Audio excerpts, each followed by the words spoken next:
like sparks in the dark of the city's cold veins. Graffiti trains speak, they whisper old names. Concrete jungle where the cipher stays alive. No suits, no ties, just the truth in the vibe. Boom bap snap where the heart beats at. Kick drum thump with the vinyl crack. Boom bap snap and it keeps coming back. This is where the real ones at.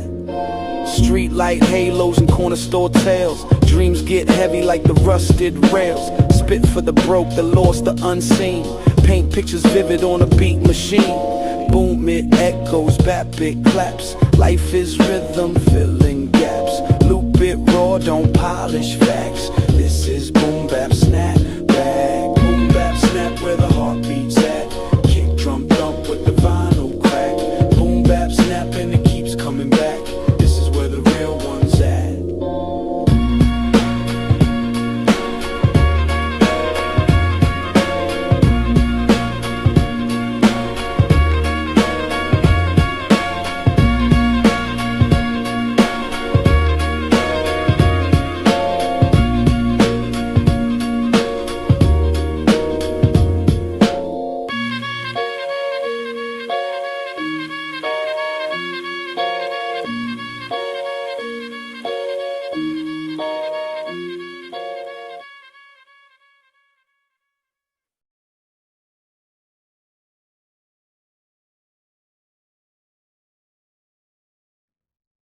Dedicated to Shirley Sailor.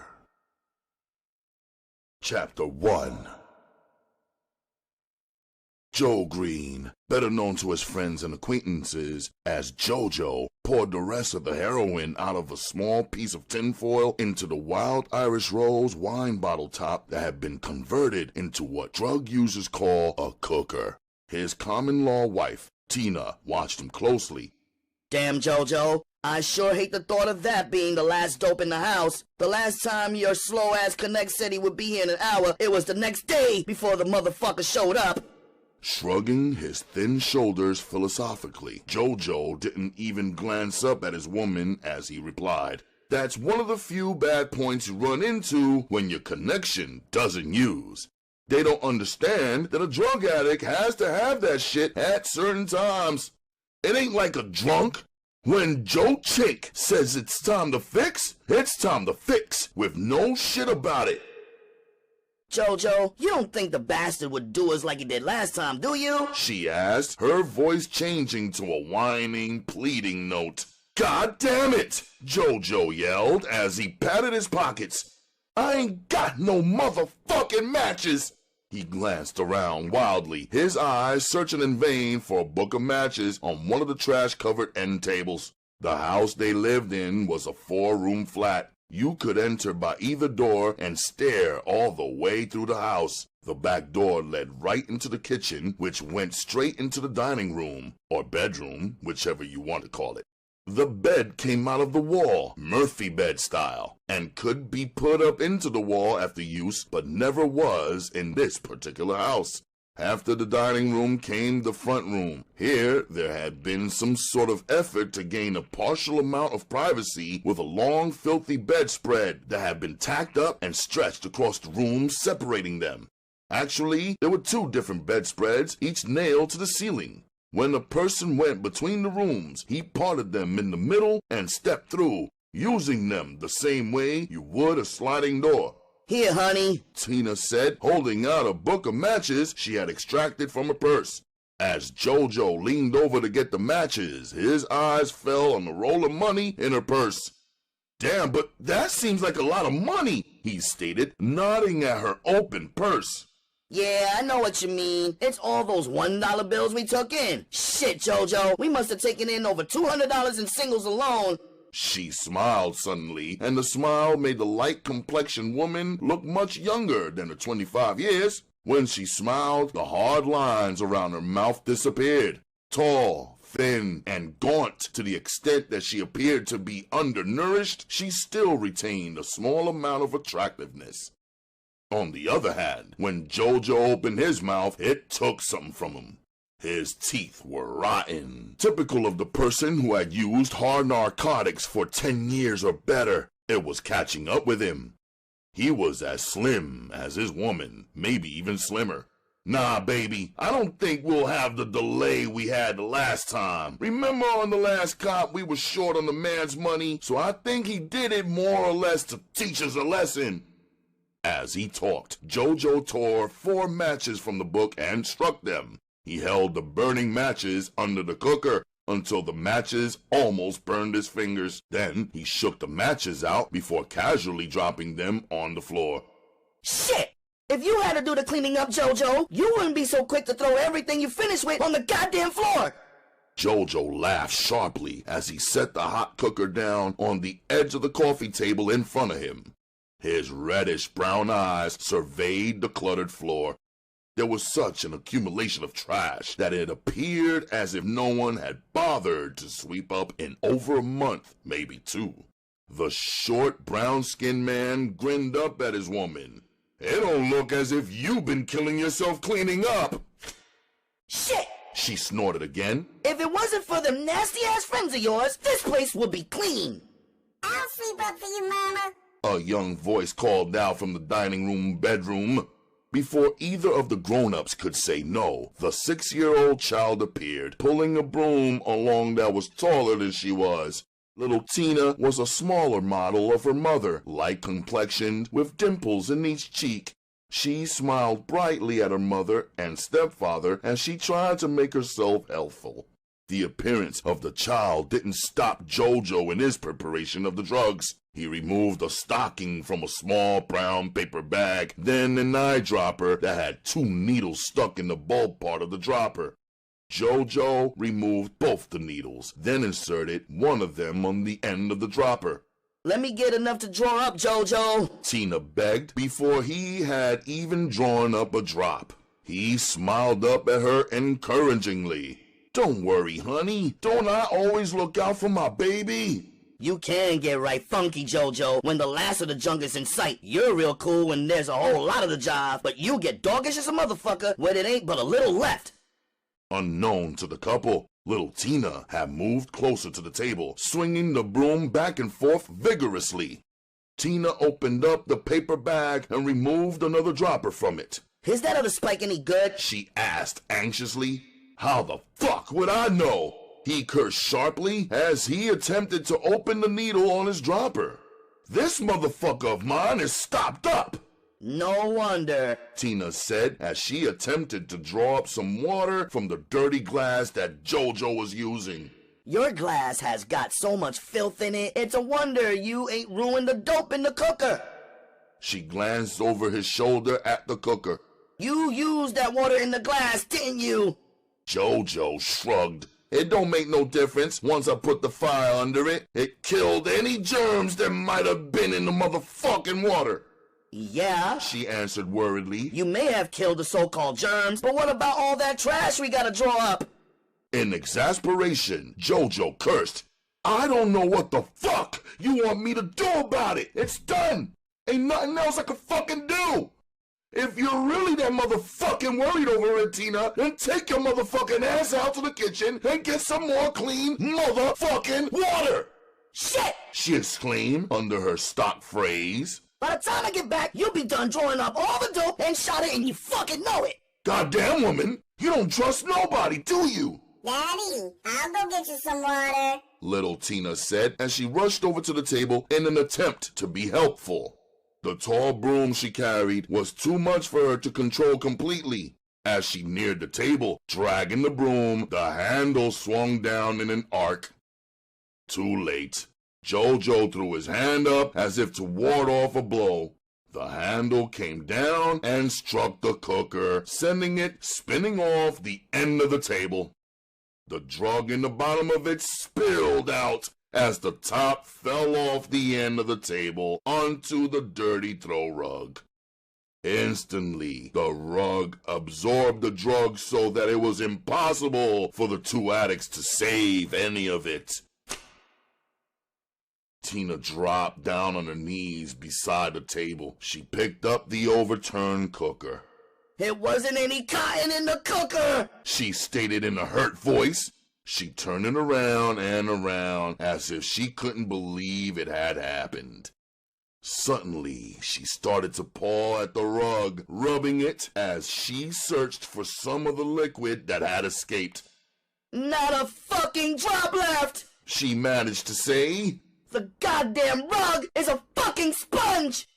The little girl backed away from the table. Her mouth was open as she pleaded, I didn't mean it. I'm so sorry. Tears ran down both her cheeks. Instantly, JoJo exploded as the sound of her voice brought him out of his trance. He snatched the broom from the child's hand and began beating her about the head with it. With one vicious blow, he broke the broom in half across the child's head. The little girl attempted to cover up, but it didn't do any good. JoJo snatched her hands down from in front of her face and began to beat her in the face with his fists. He rained blow after blow on the child's exposed face until blood ran from her nose and her mouth. When little Tina fell down at his feet, JoJo drew his foot back and began to kick her viciously in the face and in her side. You little bitch! He screamed in rage. God damn you! I told you to stay the fuck out of the way when I'm making up! He grew more angry as he cursed, and instead of the sight of the bleeding child at his feet drawing pity, it only aroused his anger. Suddenly, he reached down and snatched the child to her feet. Her feeble cry of pain only enraged him. You bitch! He swore over and over. I'm going to fix your little meddling ass once and for all! In pure terror, the girl managed to break away. She ran back towards the bedroom and attempted to hide under the bed. JoJo followed closely behind her. He drew his heavy leather belt from off his pants and, grabbing the child's leg, he pulled her from under the bed. Her screams rang out clear and loud as the belt began to fall, slowly at first, then faster. She squirmed and tried to crawl away from the pain that exploded all over her body. Sometimes the fire would explode on her back, then around her tender legs. But what hurt her the most was when it wrapped around her and the metal part of the belt would dig into her stomach and hips. JoJo! JoJo! What the fuck are you trying to do? Tina screamed, holding the dividing curtains apart. If you kill that child, it ain't gonna bring the dope back! It took a moment for her words to penetrate the blind rage that engulfed him. For a few seconds, he couldn't see or think right. But as his senses returned and he saw the bloody child lying on the floor, oozing blood, his anger fled and fear shot through him. Why was she lying so still? Little Tina? Little Tina? Get your fucking ass up from there and go in the toilet and wash up, he ordered harshly. He waited impatiently for the child to jump up and obey his order. Get up, he screamed, his voice breaking slightly. He took his foot and kicked her. I said get up! Don't kick my child! The mother yelled as she came closer. I done warned you about whipping her so hard, JoJo! If we have to take her to the hospital, I ain't taking no blame for all those marks on her! We ain't going to no goddamn hospital, JoJo stated coldly. All this bitch has got to do is get up and go in the bathroom and wash up. Get up, little Tina, get up! Don't worry, baby, I ain't mad at you no more. Please get up. I'll get some more stuff later on, don't worry about it, he yelled down at her before kneeling beside her. He put his arms under the frail child's neck and legs, lifted her slowly, and then placed her gently on the bed. He didn't know that it was too late for gentleness now.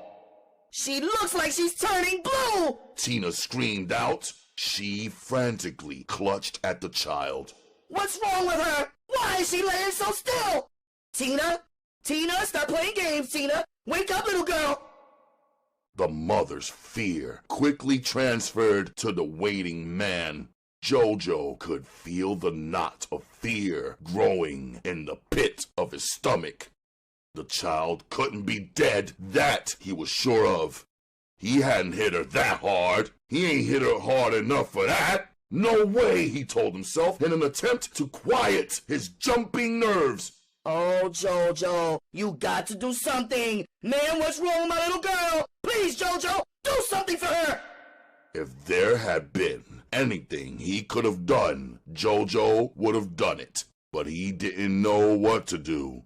All he could do was stare down at the unconscious form, and somewhere in the back of his mind, he realized what he was too frightened to face. The child was dead. He knew it, yet wouldn't face up to the fact. Little Tina had received her last beating. There would be no more sleepless nights for the child because she was too hungry to sleep. No more lying awake, hoping her mother would come out of her nod long enough to get up and cook something.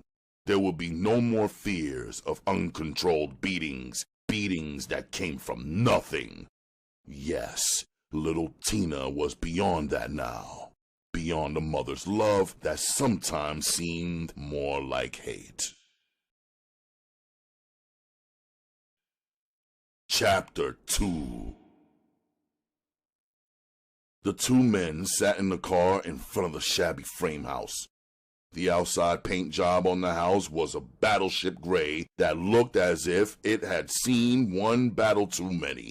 In many places, the paint was peeling, while in others, the boards were coming loose. "Jackie, do you really think this nigga has got some money?" the man on the passenger side of the car asked. "He's got to have some kind of cash, Billy," the tall, hawk-faced man driving stated clearly.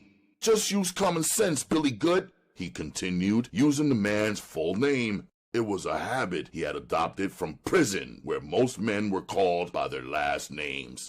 The two men had met in prison 10 years ago, and since then they had become rat partners, having been busted before on an armed robbery charge. Each man had gotten 5 years out of it, but that had only tightened up the relationship between them. Now they felt as if they could completely trust each other, each knowing exactly how the other would react during a sudden interruption on one of their many robberies. "I don't know," Billy began quietly. "I ain't never liked taking off these small jobs, Jackie. Before we go in the joint, we're already up on the fact that we ain't gonna score for no more than a couple hundred. I mean, it would be different if we were dope addicts or something, but don't either one of us have to have the stuff. Yeah, we'll snort a bit every now and then, but that's it. So why should we be fronting ourselves off for a petty stick-up?"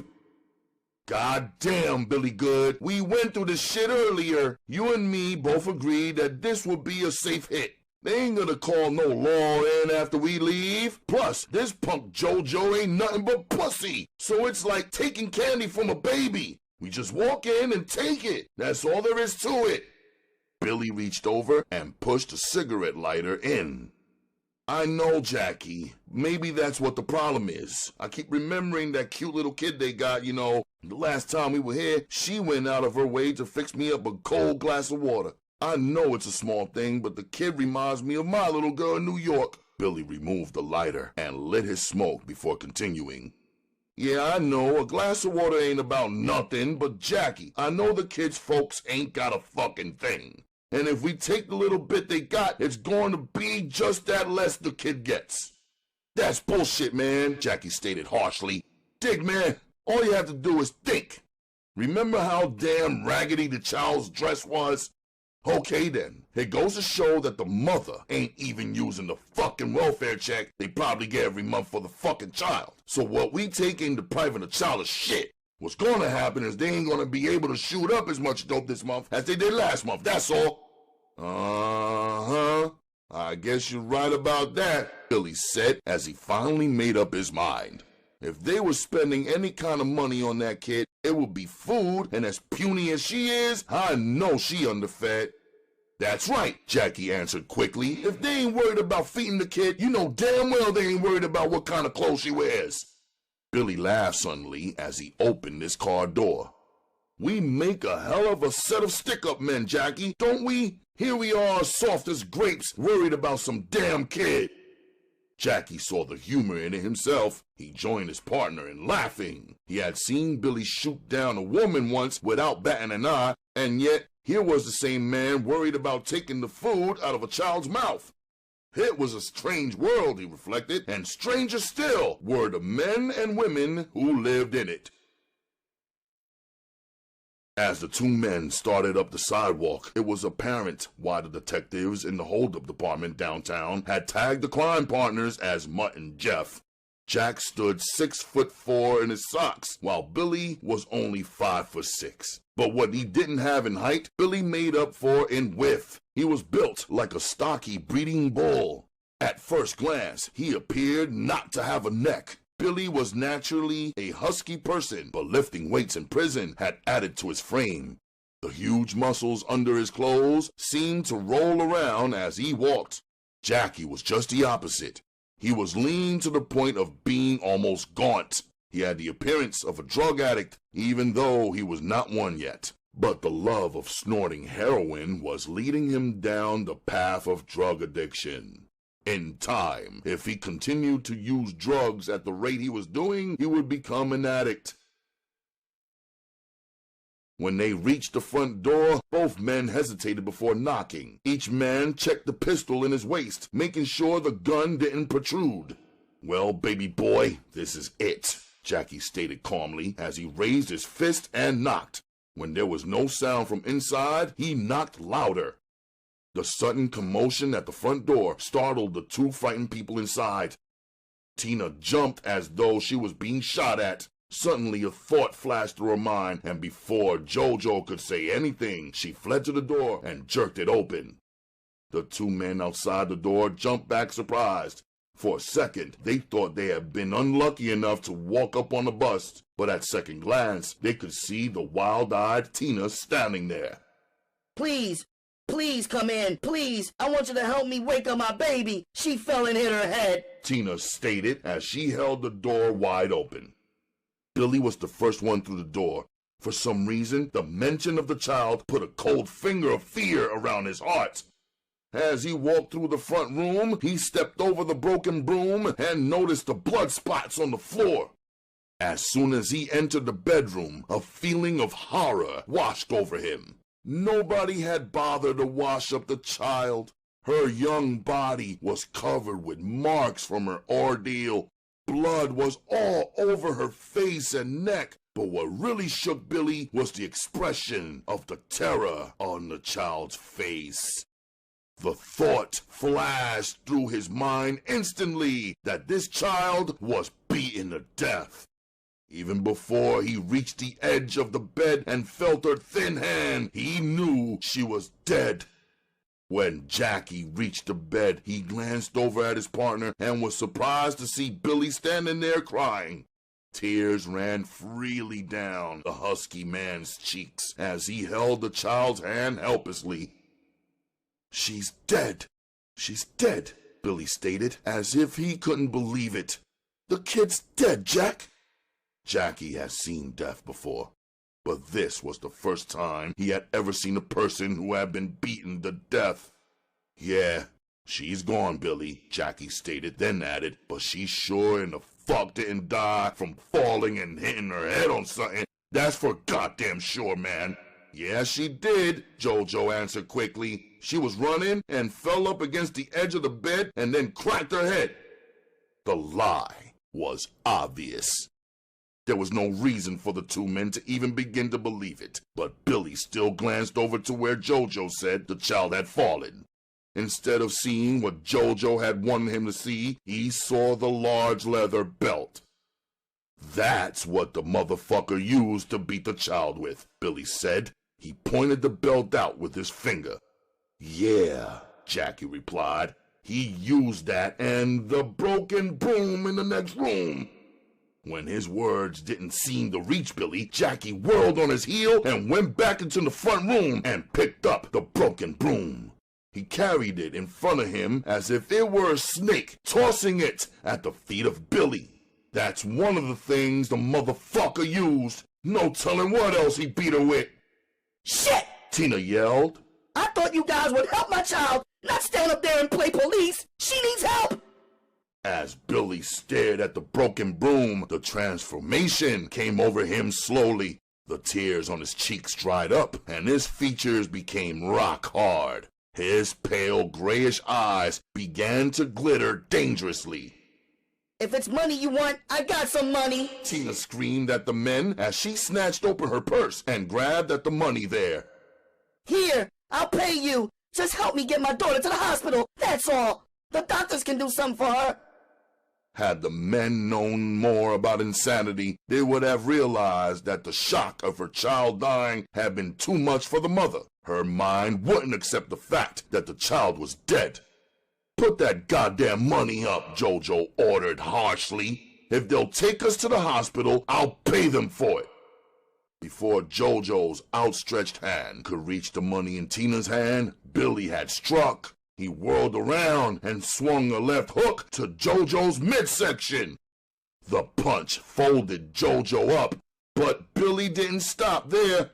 He raised his knee and kicked the man in the face. As Jojo fell back, Billy followed him, raining punches into the man's face until Jojo was almost out on his feet. While this was going on, Jackie didn't waste any time. He took the pocketbook from the woman and shook the contents out onto the bed. He slowly picked up the money and stuffed it into his pockets while he watched his partner beat Jojo damn near to death. Suddenly, Billy stopped punching the bloody man in front of him. He reached inside his suit coat, removed his pistol, and slowly raised the gun up until it was pointed right at Jojo's face. "Man," Jojo managed to say, "what gives with you guys? Just take the money if you want it that bad, but don't hurt us, man. Goddamn, you done hurt me enough already for nothing." "For nothing?" Billy mumbled. Then he raised the gun up again and pulled the trigger. The shot tore half of Jojo's face off. Billy pulled the trigger again, blowing the left eye out of the mutilated face. The sound of the gunshots hadn't died down before Tina was rushing over and throwing herself down beside her man. Oh, God! She screamed loudly. You done went and killed my man! She raised her finger and pointed at Billy. I won't forget you, you bastard, you! She screamed over and over. Without a trace of emotion, Billy raised the pistol and shot her in the head. As she fell over beside the dead man, he leaned down and shot her again. Jackie glanced at the front door nervously. "Okay, baby, it's over with. Let's get the fuck out of here." Without warning to see if his words had reached home, Jackie started towards the door. He didn't bother to glance back. When they got to the front door, Jackie glanced up and down the street to see if the gunshots had drawn any attention. But the street was empty, and the men slipped out of the quiet house.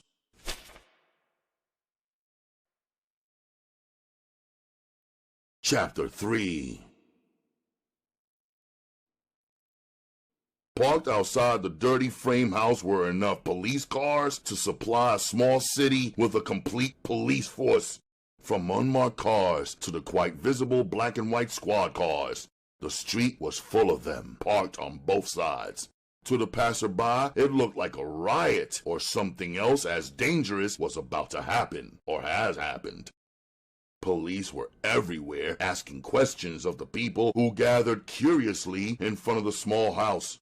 As each minute passed, more people arrived. It was as if someone was passing out free meal tickets or passes to the next World Series. Detective Benson stepped out on the sidewalk and took in a deep breath. It was as though it was the first time he had been able to breathe fresh air since arriving and entering the house. He glanced back over his shoulder to see if his partner was coming. While he waited, 2 stretcher-bearing hospital attendants came out of the house carrying a sheet-covered corpse. The crowd of people milling around in front of the house got what they had come for. They fell silent as they watched the man carry the body and place it in the waiting ambulance. They had waited patiently to see death, to smell it, and then thank their lucky stars that it wasn't them on the stretcher.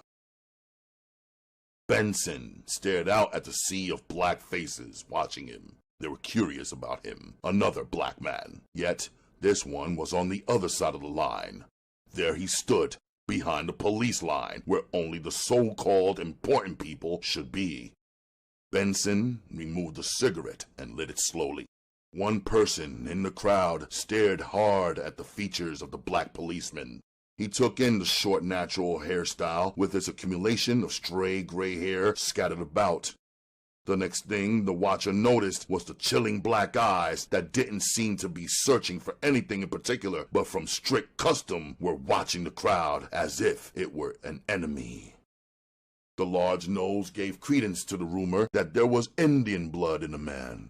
His lips were the lips of a black man covered with a heavy black mustache. And when he smiled, which was seldom, he revealed a large gap between his teeth that had been with him since a childhood accident.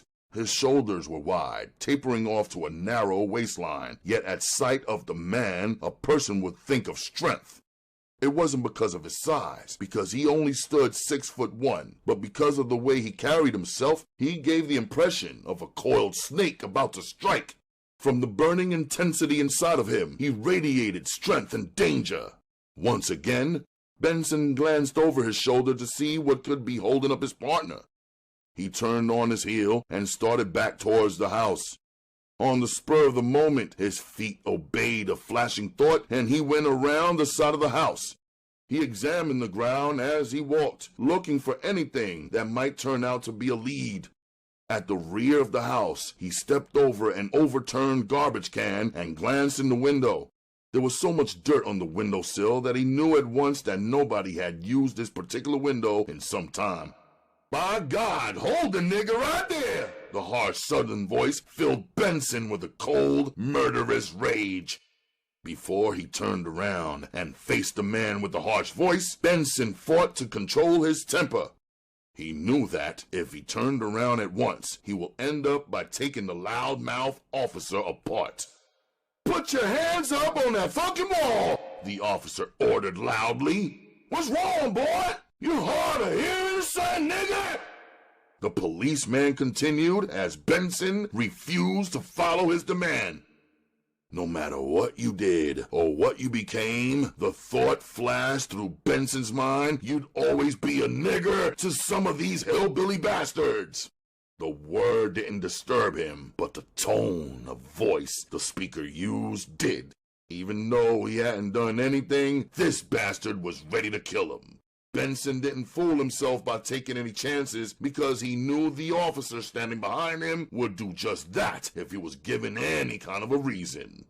That white son of a bitch would take his life for no other reason except for the fact that Benson was black. "Nigger, I ain't gonna waste my time telling you again to raise your arms and stretch out against that motherfucking well," the policeman stated coldly. For the first time since the officer had come up behind him, Benson started to speak. "Listen, Mac," he began. "I'm a detective with the 1st Precinct. My badge is inside my coat pocket along with my gun, so don't get carried away." He almost smiled in the dark, glad that he had been able to control his voice. The boiling, raging anger inside of him was mounting to an unbearable pitch. His anger and frustration like a deep river that was slowly rising. He knew he had to prevent it at all costs. He could not gratify his desire by taking it out on the ignorant bastard behind him. The sudden feel of the cold blue steel pressed against his back blew his mind. In another second, he would have exploded into action, but the sound of a new voice arrested it. "Well, what have we got here?" At the sound of the voice, Benson turned around and faced the 2 officers. The first policeman, standing directly behind him, started to get red in the face. "By God, I thought I told you to put your fucking hands up against the wall," he snarled angrily.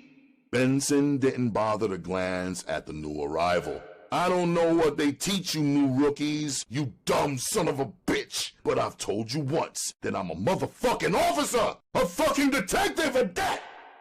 He glared at the man, his anger obvious to both of the uniformed men. "Now, boy," as he dragged the word out, "I'm gonna take your fucking badge number and see to it that your fucking ass is lit up for the shit you tried to pull on me back here." The red-faced officer was out of his depth. There was no doubt in his mind now that the black man in front of him was who he said he was. He wished silently that he had pulled the trigger when he had the opportunity. Then it would have been just an accident. Friendly fire, perhaps. But now he didn't know where he stood. He glanced over at the other officer. It was his partner, true enough, but he didn't know how far his partner would go. He glanced out at the pistol still in his hand. All he had to do would be to pull the trigger. As if he had read the policeman's mind, Benson pushed the gun away. "I don't like having guns pointed at me." He pulled out his wallet and flipped open the leather, revealing his badge. "You!" he pointed at the new arrival. "I want this man written up, you hear me?" With a nod of his head, he ordered the two men towards the front of the house. "What's your name?" Benson asked of the second policeman. "Kelly, sir," the young boyish-looking officer replied quickly. Kelly silently thanked his lucky stars that he hadn't been in the rear with his partner. He didn't have to be there to realize what had happened.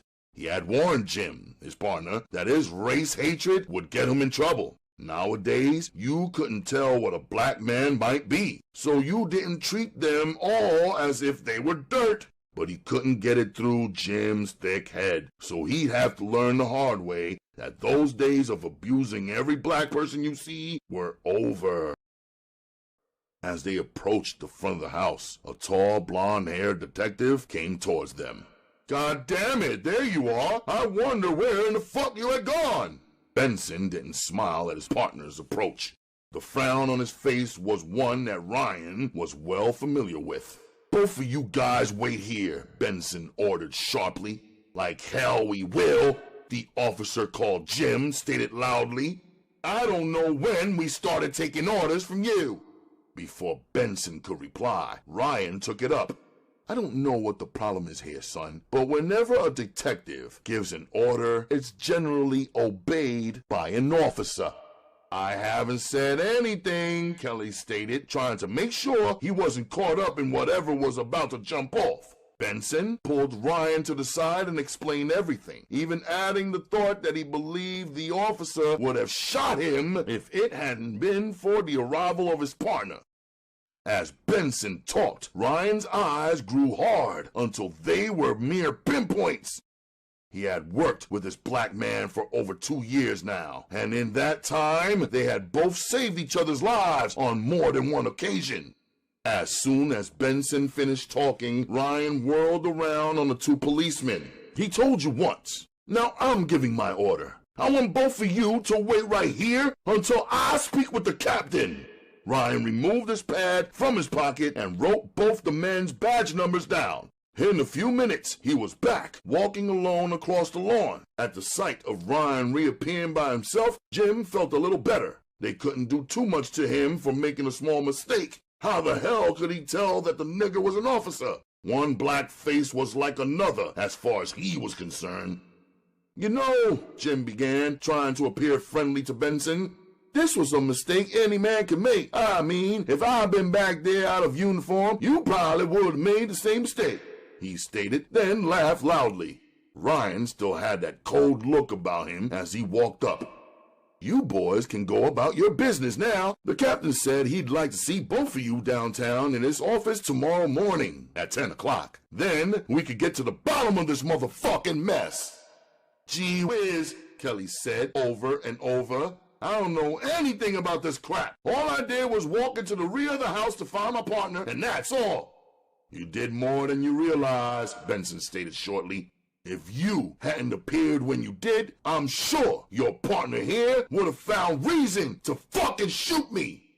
Oh, come on now, buddy. It wasn't that bad, and you know it. Why, it was only a mistake. I can't understand why you just don't let the matter drop. After all, we're both on the same side, right? Wrong. Your kind of man should never be allowed to wear a uniform. And I'm going to do everything in my fucking power to see if I can't get you out of that fucking uniform. Okay, you guys, we'll see you downtown tomorrow. Come on, Ed, Ryan said, using Benson's first name. Let's get on our way. We got some numbers to solve. Edward Benson slowly walked with his partner out to their car, which was parked at the curb. The two uniformed officers followed them closely. Man, oh man, you sure put your fucking foot in it that time, didn't you, Jim? Kelly stated matter-of-factly. Of all the spades you had to run into, it would have to be that guy there, huh? Okay, Jim replied, but I don't see why it has to be so bad. That fucking guy ain't that much, is he? Kelly just shook his head, and he watched the two men get in the unmarked car. How he wished that he was the one getting into the unmarked car and wearing plain clothes. Well, if he kept his nose clean, he would reach that goal one day. I don't know what to say, Jim. We can only wait until tomorrow and see what kind of charges they draw up against you. By God, Jim drawled angrily. I don't see how they could take a fucking nigger's word over mine. If they do, I'm damn sure working on the wrong job. Kelly only shrugged his shoulders. You dumb hillbilly fucking bastard, he said under his breath. Maybe it would work out for the best. After all, Kelly reasoned, he just might come up with a real intelligent partner. Someone he'd have something in common with for once. Neither detective spoke as Ryan pulled away from the curb. They had worked together so long that both men knew when the other was in a compatible mood. Ryan realized that Ed had been hurt tonight, even though he'd never admit it. A fellow officer had disrespected him to a point where he was moody and dangerous. Brooding wouldn't solve it, so Ryan decided to try to take Benson's mind off the problem. Hey man, I'm gonna need you on this case. We got 3 brutal murders on our hands, so come off it. You ain't no goddamn kid, you know. When Benson didn't answer, Ryan continued. The way I got it figured, whoever the bastards were that did this shit, they tortured the kid to force information out of the parents. I don't know, Ryan. That's pure speculation there. I don't like it for some reason. It's too pat. Even when you theorize it like that, it jumps into a set pattern. The child was beaten, that's for sure, but tortured? Well, that's a different matter altogether. Benson slowly rubbed his nose. I examined the body closely, Ryan, and there was something there that I either overlooked or just didn't have the knowledge to put it together. And I want a look at the coroner's report first thing in the morning. I think, Ryan began, you're making a mountain out of a fucking molehill. Both the parents were drug addicts, so we got the reason for the torture, if torture was indeed used. Next, if we find out these people were dealing, the damn case will bust itself open. Drugs, that's the only answer. Drugs are the reason this brutal-ass crime was committed, and I'll bet my check against a full bucket of shit. Benson glanced over at his partner. This case kinda hits you below the belt, huh, John? Ryan shrugged, then answered. You know, I got this thing about kids, Ed. I can't help myself. I love them. I don't care if they're brown, blue, green, white, or yellow. I love kids, period. Benson knew what his partner said was true. Sometimes after work, you could find Ryan in the nearest gym teaching young boys how to play basketball. It didn't make any difference what color the kid was. Ryan taught them all. You know, Ryan, it's guys like you that make me want to put a fuck on the whole white race. You good behavior guys, Benson laughed briefly. Yeah, I just know you do, Ryan answered quickly. The only thing in the white race you want to fuck is everything in the skirt. They laughed together. The tension had been broken. Ryan drove over to an all-night drive-in restaurant, and the two men sat in the car and ordered dinner. They remained quiet until after their food had come and gone. This is going to be kind of a hard one to bust open, Ed. We haven't found one good witness yet. I don't know about that, Ryan. If it's like you say, and I don't have any reason to doubt it, maybe the narcotics department can come up with some kind of help. Drug addicts aren't the most closed-mouthed people in the world. So suppose we put out the word, just maybe somebody will talk. A killing like this cannot remain quiet. Somebody somewhere knows something, and if we push in the right direction, something will have to give. Ryan waited until after he started up the car and pulled out into the late-night traffic. I pray to God that you're right about that, Ed, he stated. I want this one, and I want it bad. I want those pussy-ass motherfuckers. I want those killers, and I want them as soon as possible.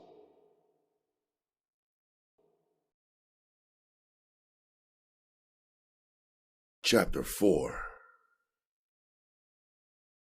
It was past 2 o'clock in the afternoon when Billy and Jackie started to get up. Jackie remained stretched out in the bed even after he heard Billy up and around in the next bedroom. The picture of the killings that had occurred the past evening was still in Jackie's mind. He wondered if Billy was ever bothered by the images of the people they had killed. It was something Jackie couldn't get out of his system. That's why he believed he'd never be a real killer. Not the kind of cold-blooded killer you saw in the movies or on television. Why don't you run down to the drugstore and get the morning paper, Billy? Maybe they got something in it about us. In a second, Billy's head appeared in Jackie's doorway. There you go again, man. Looking for them headlines. Billy sat on the edge of his partner's bed. Look, baby, if you want to see yourself or read about yourself in the paper, we got to take off the big one. These little petty capers like last night, they won't even make the back page, let alone the front page. For a brief minute, Jackie remained silent, staring up from the bed at his partner. Is that all last night was to you, Billy? Just another caper? Is that all, man? Billy stared at him strangely.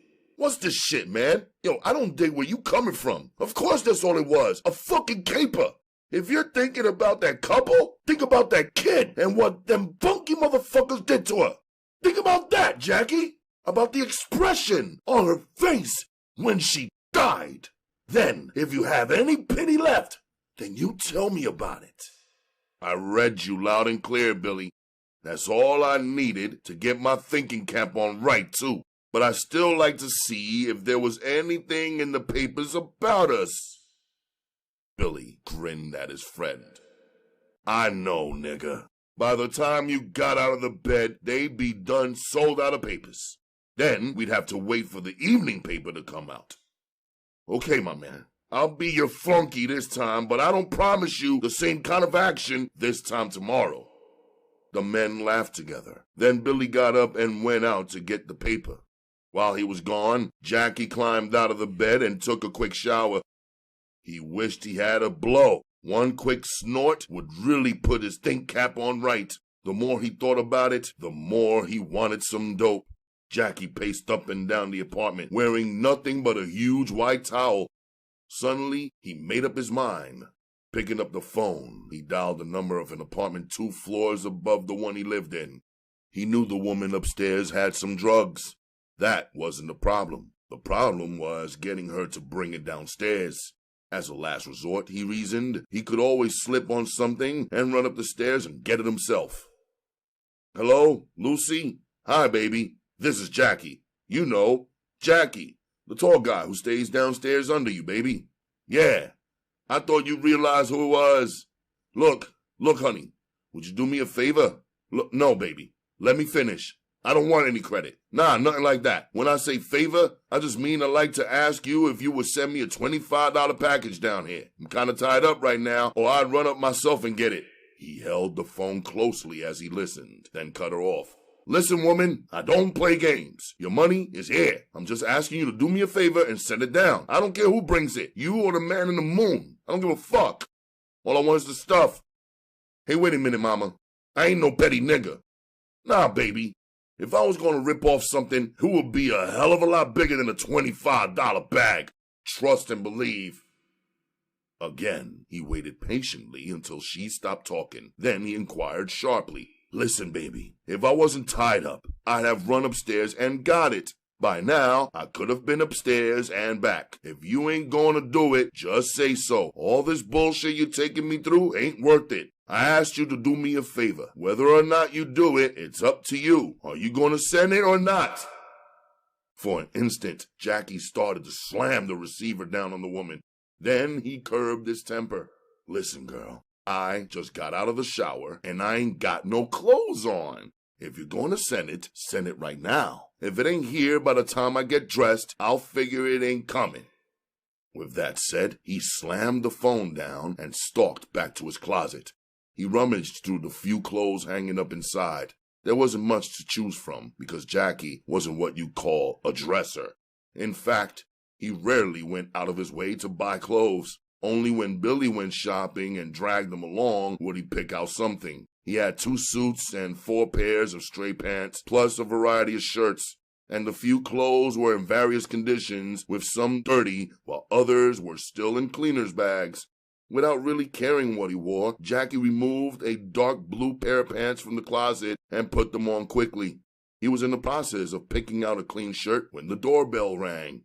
Without bothering to put the shirt on, he walked back into the front room and jerked the door open. The sudden opening of the door took the woman by surprise.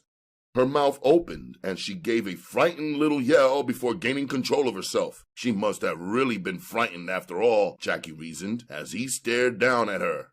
The bitch really thought I was planning on knocking her off for the fucking $25 bag, he thought, as he examined her frightened face. Come on in for a second, honey, Jackie said softly, as he reached out and took her hand. I just slipped these goddamn pants on and left my bankroll in the bedroom. He almost dragged the plump, brown-skinned woman into the living room. Just relax, Lucy. I ain't gonna be but a minute, he stated, dropping her hand. Make yourself at home. Have a seat. Relax. Take the weight off your feet. Lucy finally managed to find her voice. No, I don't have the time. I left the kids by themselves because I knew it wouldn't take but a minute for me to run down here and drop this shit off. She had to raise her voice because he had disappeared into the bedroom. In a second, Jackie reappeared, carrying the money in his hand. Thanks, Lucy. I appreciate your bringing the stuff down here, honey. If I hadn't just come out of the shower, I wouldn't have put you through so much trouble. She took the money from his outstretched hand. It wasn't no trouble, really. You know, Jackie, I ain't got but a few customers, so I sure didn't want to make you angry with me. She stood up to go, then added, Sometimes, Slim, when you ain't doing nothing, come on up and keep me and the kids company. I'll lay out the blow for you. As she started to the door, Jackie glanced at the heavy hips swinging back and forth. Not bad, he reasoned. She was in her early 30s, still built fairly well, and hadn't had but 3 kids. The woman was probably lonely, plus half scared to death. It was dangerous selling drugs, even for a man. A woman dealing for herself was open game. It took a hell of a lot of nerve. I'ma just take you up on that, Lucy, he said quietly as he held the door open for her. She slipped the small package into his hand, smiled brightly up at him, then walked away, swinging her hips even more than before. Well, I'll be a motherfucker. I ain't gone over 5 minutes, and this cocksucker done pulled a big hip broad, Billy roared as he came down the hall. Jackie cursed under his breath. He had wanted to get into the package before Billy returned. Not that Billy would have wanted any, but he just hadn't wanted Billy to know he had it. Billy closed the door behind him. Ain't that the old bitch who deals upstairs? He inquired as he flopped down in the nearest chair. Yeah, Billy. I told her bring me a small blow. Care for a little toot? Jackie asked as he opened up the tinfoil and dumped the white powder out. Billy shook his head. Nah, man, it's way too early in the day for me. That shit will have me puking up and down the street. I couldn't take care of no kind of business whatsoever. Actually, Billy Good, I didn't know we had any business to take care of today. In fact, I was under the impression this was going to be our day off. That's why I bought this bag. Uh-huh, Billy mumbled while he coldly reflected that it was getting to where any reason was an excuse for Jackie to get a bag. I ran into Kenyatta's woman while I was at the store. She said the dude was in shape, so we can drop by there and pick up some pieces that we need. Tearing off a piece of his matchbook cover, Jackie folded it until he had made himself a small shovel. Then he used it to push the heroin into his nose. He waited until he had snorted over half the pile. I wonder how much Kenyatta is going to charge us for some guns this time. I swear, that black bastard jacks the price every time we buy from him, Jackie stated, his voice dragging as he spoke. He began to scratch his nuts as he added, I wish we had another connect somewhere. Man. We got one of the coolest gun connects in the fucking world. Yet, you ain't satisfied. You still complain. Billy shrugged his shoulders, then continued, I don't care who we deal with. They ain't gonna be no better than Kenyatta. You can bet your motherfucking ass on it, too. I don't know why you dig this cat so much, Billy. When we hit on him to loan us 2 good men so that we could take off that big caper, what did the guy do? He went to Nut City on us. That's what the motherfucker did. If he'd been cool, we would be rolling in bread right now. I don't know about that, Jackie. He might still go along with it. It depends on certain things being right, that's all. Both men fell silent, and Jackie snorted a small pile of dope before saying, Well, it ain't no sense in us laying around the pad all day. Let's make some kind of move. That's okay with me, Billy replied quickly. Let's go over and check on the guns first. After that, I'm going to find me some soul food. 10 minutes later, the men came out of the apartment. They climbed into a black Ford that Billy had rented the day before. Billy drove slowly, following the traffic until they reached Clay Street, parked in front of the storefront building that had an apartment over it. 4 young black men were loitering in front of the building, and they watched the 2 men get out of the car with a casual interest. What's happening, brothers? Billy said as they came abreast of the men. The group of brothers nodded in return. You guys know whether or not Kenyatta is on the set? Billy inquired as he stopped in front of the group. Yeah, brother, he's right inside, one of the men said quietly, then added, What you guys want with him? The question took Billy by surprise, but Jackie answered for the both of them. Hey, brother, your name ain't Kenyatta, is it? Jackie asked the man sharply. Then he added before the man could reply, No, I didn't think so, and pushed open the door. The group could only stare at the back of the tall man as he went through the door last. Billy glanced back over his shoulder at Jackie, who winked at him, causing both men to break out laughing. The inside of the building was furnished cheaply. There were wooden chairs in the outside waiting room, along with an old worn desk that had seen better days. On the walls were pictures of Che, Ho Chi Minh, and other men of color who were dedicated leaders in various revolutions. A young black girl sat behind the desk reading a novel, and she glanced up at their approach. Can I help you? She inquired in a soft voice. Billy glanced at her closely. Yeah, baby, you could if you'd only be willing. He leaned over the desk and stared down her open blouse. The young girl blushed slightly, then looked away. We'd like to see Kenyatta, miss, Billy stated quickly, not wanting to really embarrass the woman. She almost jumped up from the chair she had been sitting in. I have to go see if he's in, she stated as she walked quickly towards the closed door in the rear of the building. I wish I had that effect on women, Jackie said quietly, glancing around the room. Man, that old girl couldn't get away from you quick enough. I'd be willing to bet that you scared her so bad she peed on herself. Bullshit, Billy replied. She was just in a hurry to take care of my request, that's all.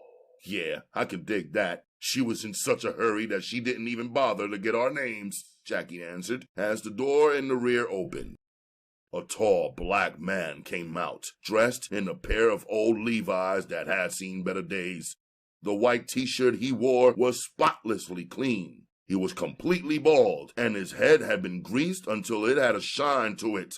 The only hair he possessed was his beard and mustache. The beard was heavy, running around his cheeks until it would have met his sideburns if he had had any. The most remarkable thing about him was the jet black eyes that stared out without blinking, giving him a hawkish look that went well with the long, keen nose he had. When he spoke, his voice was so heavy that it sounded as if he was talking from inside a barrel. "I'll be goddamned," he began. "What have we here?" "What's happened, Kenyatta?" Billy said, glancing away from the man. From past experience, Billy knew he couldn't stand to look the man in the eye. It gave him the feeling that Kenyatta was reading his thoughts.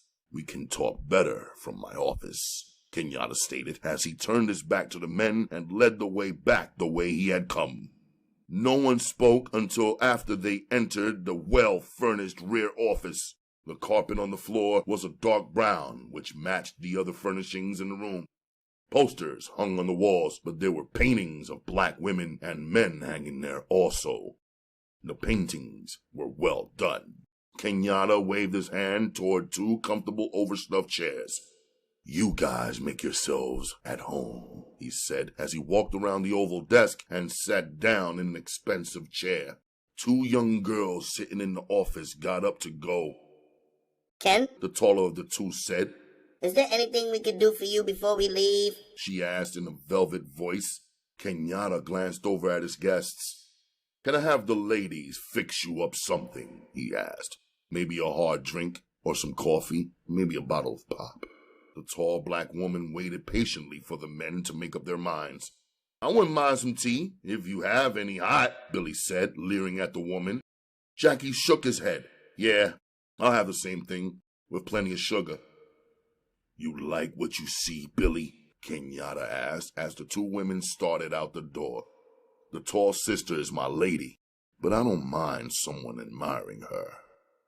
There was a note of pride in his voice as he spoke.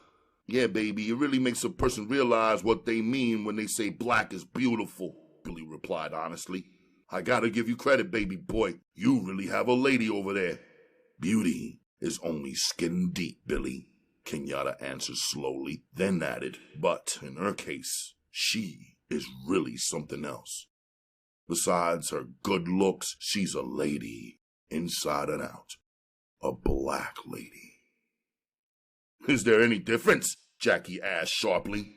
"You can bet your ass on it," Kenyatta answered quickly. "There's nothing under the sun like a black woman, brother." "Well, from what I just saw, I'd say there ain't many black ladies like the one that just walked out of here," Billy said quickly. Kenyatta laughed. "Well, like the white man would ask, what brought you brothers over here today? I know you didn't come over here just to admire my woman, so give me an idea of what it really is." "Guns," Billy stated harshly. "We need some more pieces as soon as possible." Kenyatta got up from behind his desk and walked up and down the room. "You use a lot of guns, man. I mean, you two guys are really good customers. I were in the gun business, I'd make plenty bread off of you two. But," he continued before either man could say anything, "since I'm not in the gun business, every time I sell you guys guns, you're taking guns away from my men." Billy waited until the man paced back towards them before saying in a joking manner, "Well, baby, we might even join your organization one day." Kenyatta stopped his pacing. "No, I couldn't use you brothers, I don't think. I know you got the nerve, but you're just not the type for my thing. My boys have got to be dedicated. You brothers are dedicated, but not to getting rid of those white pigs that ride around our neighborhoods acting like white motherfucking gods." "Shit!" Jackie cursed loudly. "When it comes to getting rid of some white cops, man, I'd gladly go along with it, just for the fun of it. The way I hate Whitey, I pray for the chance to knock off one of these bastards anytime I can." "I wish that were true," Kenyatta stated, staring at the man closely. "It's true," Billy stated, "and I feel the same way my man does." As Kenyatta stared from one man to the other, the door opened and the tall sister came in carrying a tray with their drinks on it. The men remained silent until the woman had come and gone, but all the time she was there, Kenyatta never took his eyes off of them. "If what you guys say is true, I'll give you a chance to earn them guns you want," Kenyatta stated quietly. I'm going out on a small job tonight to rid the neighborhood of 2 nigger haters that work the afternoon shift. If you and your partner will go along on the hit with us, I'll give you both whatever kind of guns you want when we get back. Billy had to swallow twice before he could speak. You mean you're going to knock off some white cops tonight? He asked softly, not realizing how low his voice had dropped. I mean, some white-ass pigs are going to meet their fucking maker tonight, whether or not you 2 guys go along with the program or not, Kenyatta answered, his voice revealing the anger that he felt towards the white officers he spoke of. Yeah, he continued, it's gonna sure as hell be tonight. Sounds good to me, Jackie said as he grinned at his partner. I don't even need the promise of the guns. Just the thought of getting rid of some of them motherfuckers is good enough for me. Well, not me, Billy said quickly. I got to know if it's planned right and everything. You just don't knock off cops unless you got it down tight. How you think all them white cops that have been getting knocked off this city got hit? If it hadn't been right, somebody would have been busted by now, Kenyatta stated, not bragging but just stating a fact. You mean you and your boys were responsible for them hits we've been reading about in the papers? Billy asked. Do you know of any other niggas in this city with enough balls to knock off a cop? Kenyatta slowly asked, watching the 2 men in front of him closely. I thought, Billy began, that you were only responsible for the hits being made on the dope men in various neighborhoods. That too is part of our program, Kenyatta replied. But not just that. Somebody has to rid the city of these funky white cops, and we are doing that. Again, he glanced closely at the 2 men, then added, I'm waiting on a list of dope men, big ones, not just neighborhood pushers either. And when I get the list, brother, you ain't reading nothing in the papers yet compared to what will be in them then. A list, Jackie said. You mean with the names of white suppliers, the Dagos, and other big men? His voice held the note of disbelief in it that Kenyatta had become accustomed to hearing whenever he mentioned the list to other people. That's right, little brother. I got a Dago getting it together for me. He's charging over 10 grand just for the list, Kenyatta said truthfully. 10 grand? Billy exploded. You mean you're going to shell out that kind of dough just for a piece of paper with some motherfucking names of dope pushers on it? Not just some dope pushers, but the top pushers in the motherfucking city. Every motherfucking honky that has his hand in dope. When I get that, I'm going to cause such a panic in this city for dope that a dope fiend had better catch the first thing smoking towards Chicago or New York, 'cause there won't be any dope coming in here for quite a while. That's quite a program you cut out for yourself, man, Jackie stated. There was a note in his voice that revealed that he didn't really believe what the man in front of him was saying. He didn't want to come out and call Kenyatta a liar, but it was there in his voice for anyone to hear. Yeah, brother, I don't ask you to believe me. Just have a little patience, and I'll prove it to you. When it jumps off, I'll have some work for you boys, 'cause I'll be needing outside help every now and then. Yeah, my man, Jackie began. You're definitely giving yourself a big job, brother. And if it's like you say, you're going to need everybody you can get. Not only us, but 50 more men just like us. Kenyatta shook his head. Don't think I'm a fool, brother, 'cause I ain't. I've got 25 men, plus 15 women who are in our organization, and every one of them is dedicated, so I ain't fooling myself. My people are trained, and every one of them has one thought in their mind. Kill the honky. That's our rally cry. Death to Whitey. As he spoke, his voice rose with the power of his conviction. Jackie thought to himself that this brother is mad. He is stone crazy. He believes every fucking thing he's saying. There was no doubt in either man's mind of that. Kenyatta was serious about everything he said.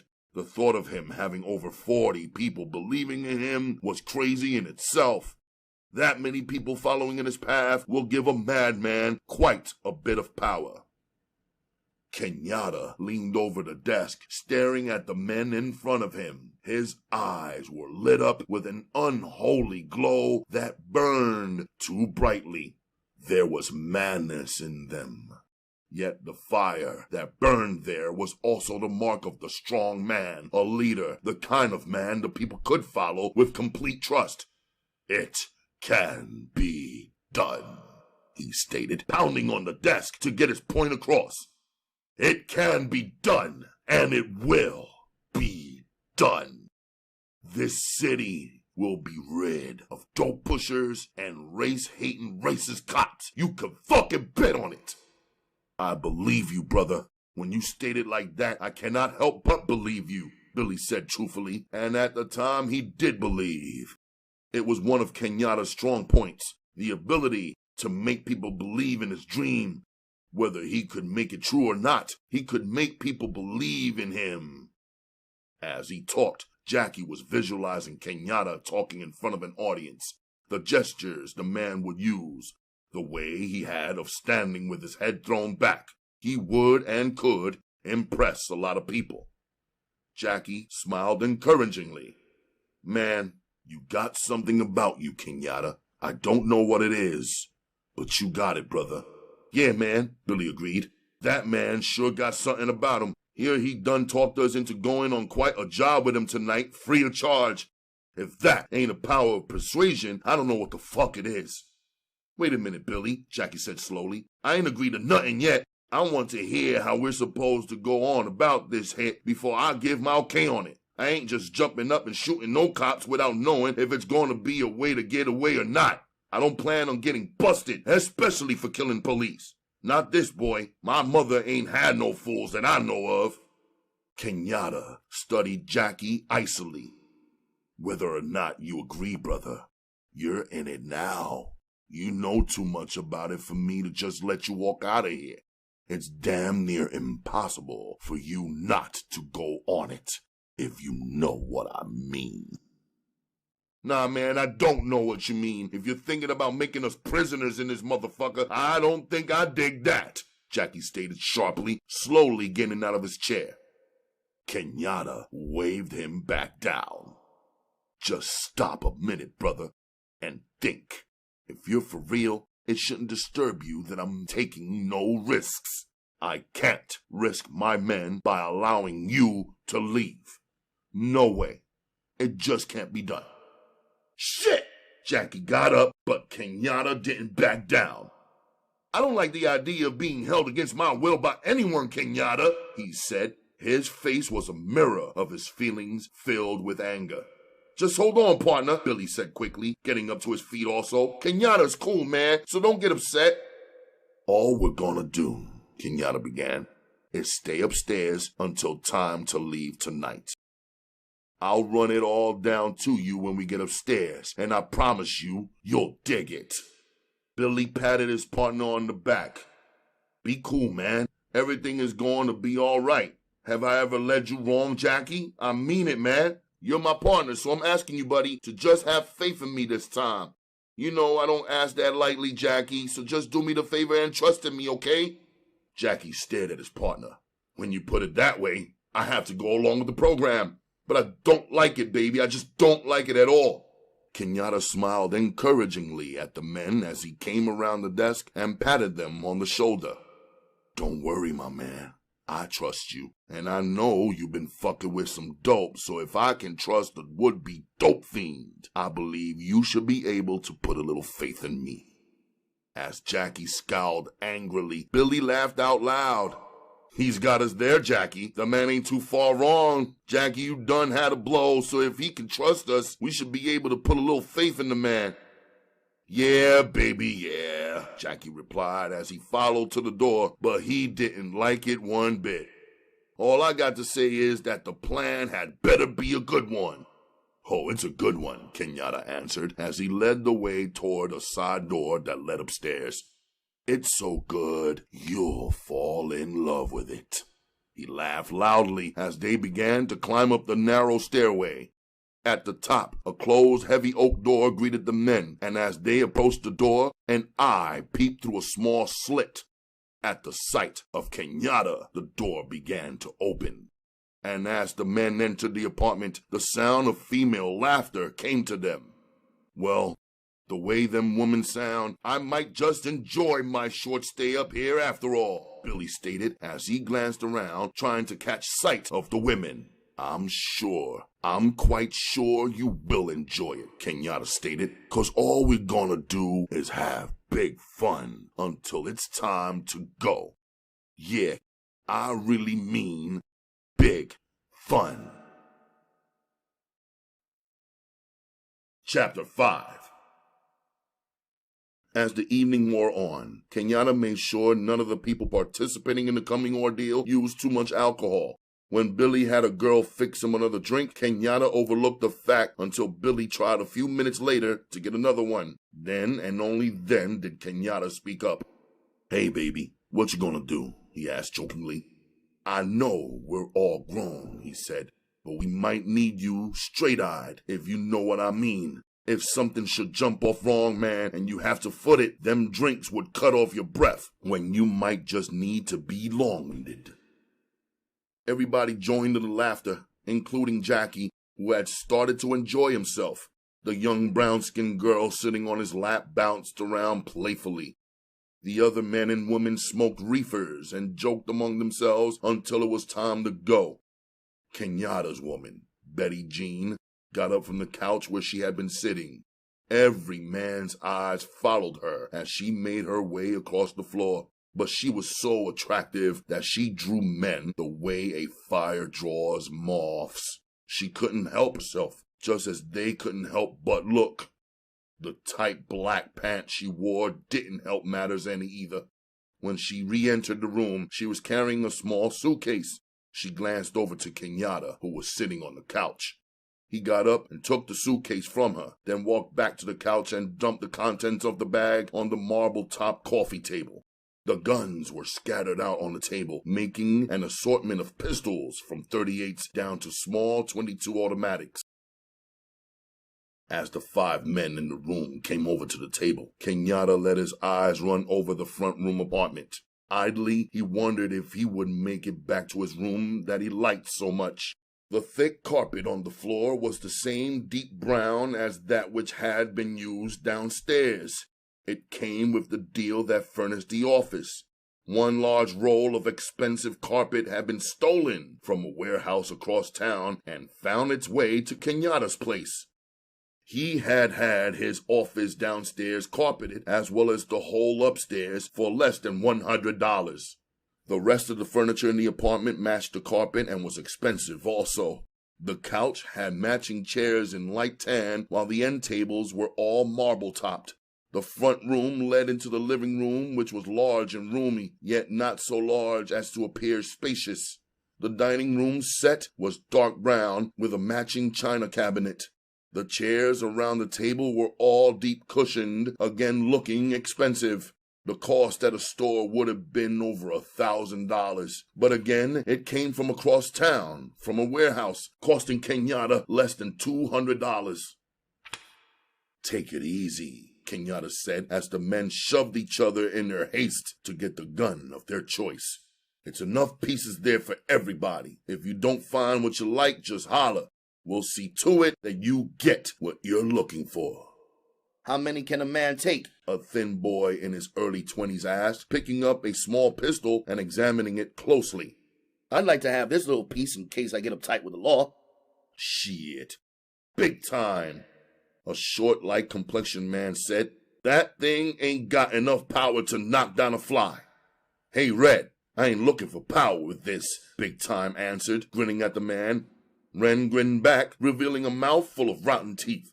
There was a gap in the front of his mouth, showing where a tooth had been knocked out sometime in the man's past. Red fumbled with the lock on a German Luger, undecided on whether or not to use it for a .38 that he liked. As he handled each weapon, Jackie reached over and picked up the .38. "Hey, man, don't you see me checking out that piece?" Red stated sharply, trying to snatch the gun back out of Jackie's hand. "Be cool, boy. You don't snatch something from a man if you want it. Ask, but don't you fucking snatch, you dig?" Jackie checked the man loudly. As the men glared at each other, Kenyatta waited to see if they would handle it without getting into an argument. The last thing he wanted was to see his men start arguing among themselves. Red glanced up at the large man. "Goddamn, brother, I ain't got no misunderstanding with you. Hell no, you're too fucking big for me to even dream of fighting with, let alone really fall out with." Kenyatta grinned. He knew that Red had as much nerve as any man in the room. If push came to shove, he knew that Red could more than handle himself.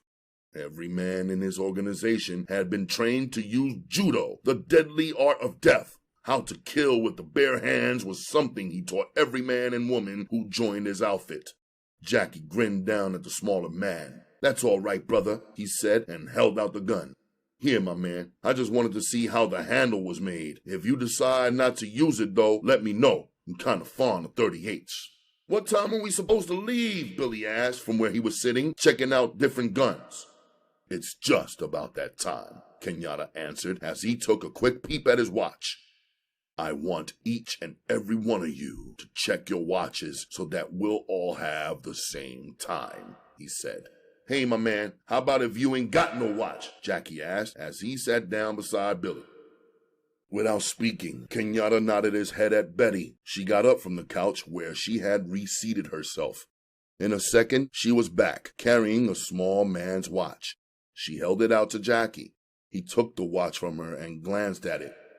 "It's a goddamn Timex," he stated, to no one in particular. Well, I'll be damned. Betty said, speaking up for one of the few times since the man had come upstairs. Here you give the bastard a watch, and he still complains. They say you can't please a nigga. If it had been a long time, I bet he had found something wrong with that. It wouldn't have had enough diamonds in it to please him or something. She finished lamely as she noticed everyone was listening to her. It was the tension, she believed. The waiting had got to her. "Well, I'll be damned. She can talk," Jackie stated, not angry at her for what she said. "If you have any long johns back there, I'd sure as hell appreciate one. But make sure it has at least 20 diamonds in it. I can't stand the cheap ones." "Next time," Kenyatta said, laughing briefly. "Okay, people, everybody fix their watches. The time is," he hesitated while he rechecked his watch, 10:35. Make sure you all have that. We don't want anybody to be off 1 minute. He waited until everybody had fixed their watches, then continued, "Now we get ready to move. At exactly 10:45, we pull up from here. We're taking 2 cars with us. The women along on the job will do the driving. Betty, you know what you're supposed to do. At exactly 11 o'clock, you make your call. We want to catch this bastard right before he goes off duty. We know where he'll be at just about that time. Every night, he takes a coffee break at about 10:45, so we'll have his ass getting in his car with his partner at just the right time." "How about if his partner is black?" Billy asked suddenly. "I mean, I don't like cops, period, but black ones? I could stand a little more than I can the white ones." "He's not. It's been checked out already. I don't want to hit no black ones if I can help it, because there's not enough black ones on the force now for us to go along killing the few that they do have," Kenyatta replied. Kenyatta wondered idly about Jackie. The man must be good, or he wouldn't be Billy's partner, but his height was a problem. He would be easy to identify if it ever came down to that. A man with his height should be playing basketball or something, Kenyatta reflected as he studied the tall man closely. He was a drug user, too. That wasn't saying too much for him.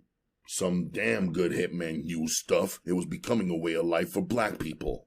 After taking one more quick glance at his watch, Kenyatta stood up. "Okay, people, looks like our time has come." He pointed a finger at a slim, tiny girl. "Brenda," he said, "speeding is out tonight, you hear?" Then he added for the rest of the people's benefit, "She has a heavy foot for someone her size." The short black woman stood up and scowled at him. The huge natural she wore was the only thing attractive about her. On the right side of her face was a long scar that had come from a knife wound many years ago. At times, when she got angry, the scar seemed to glow, as it was doing now. Brenda was a hater. She hated just about everything, but white people she hated even more. She had been raised in the South until she was old enough to leave. She worked in the cotton fields until she was 14, and then jumped off a truck that had brought her north to pick cherries for the cherry season. Landing on the highway with $40 in her purse, she had made it first to Chicago, where she worked as a prostitute until she was 18. Then she had come to Detroit with another girl, a dyke, but that affair had ended the night the dyke got mad and took a straight razor to her, putting the scar on her face for life. Brenda had continued to work as a prostitute until the day Kenyatta had walked up to her and informed her that hustling in that neighborhood would have to end unless she wanted another scar. When she had inquired as to how she was supposed to live, he had offered her a job. He was really one of the few men who had looked at her as a person instead of as a thing. He hadn't ever tried to take advantage of her. The only thing he'd ever shown her was kindness and friendship, something that had been rare indeed in her life. She had almost purred like a cat under his treatment until she, and she alone, knew that she loved him, and she would never reveal it to anyone. "Okay, honey," Kenyatta said, holding up his hand to cut off the angry retort she was about to give. "Billy, you and Jackie ride with her. I guess I'll go in the same car as you two." He motioned to Red. "You and Big Time will ride with Carol." Jackie scowled at this statement. Carol was the brown-skinned girl who had been sitting on his lap. "Hey man, why can't I ride in the car with Carol? We've been getting along just fine tonight, so why break it up now?" "That's the reason right there," Kenyatta answered shortly, his patience running out. The tension was getting to him too. "This is a hard job we're going on tonight. Dangerous as hell too. So we can't take any chances, Jackie, none at all. You and Carol have been becoming wonderful friends tonight, so let's wait until we get back and you two can continue your new love affair. But while we're on this job, I don't want no thoughts about love interfering with what has to be done.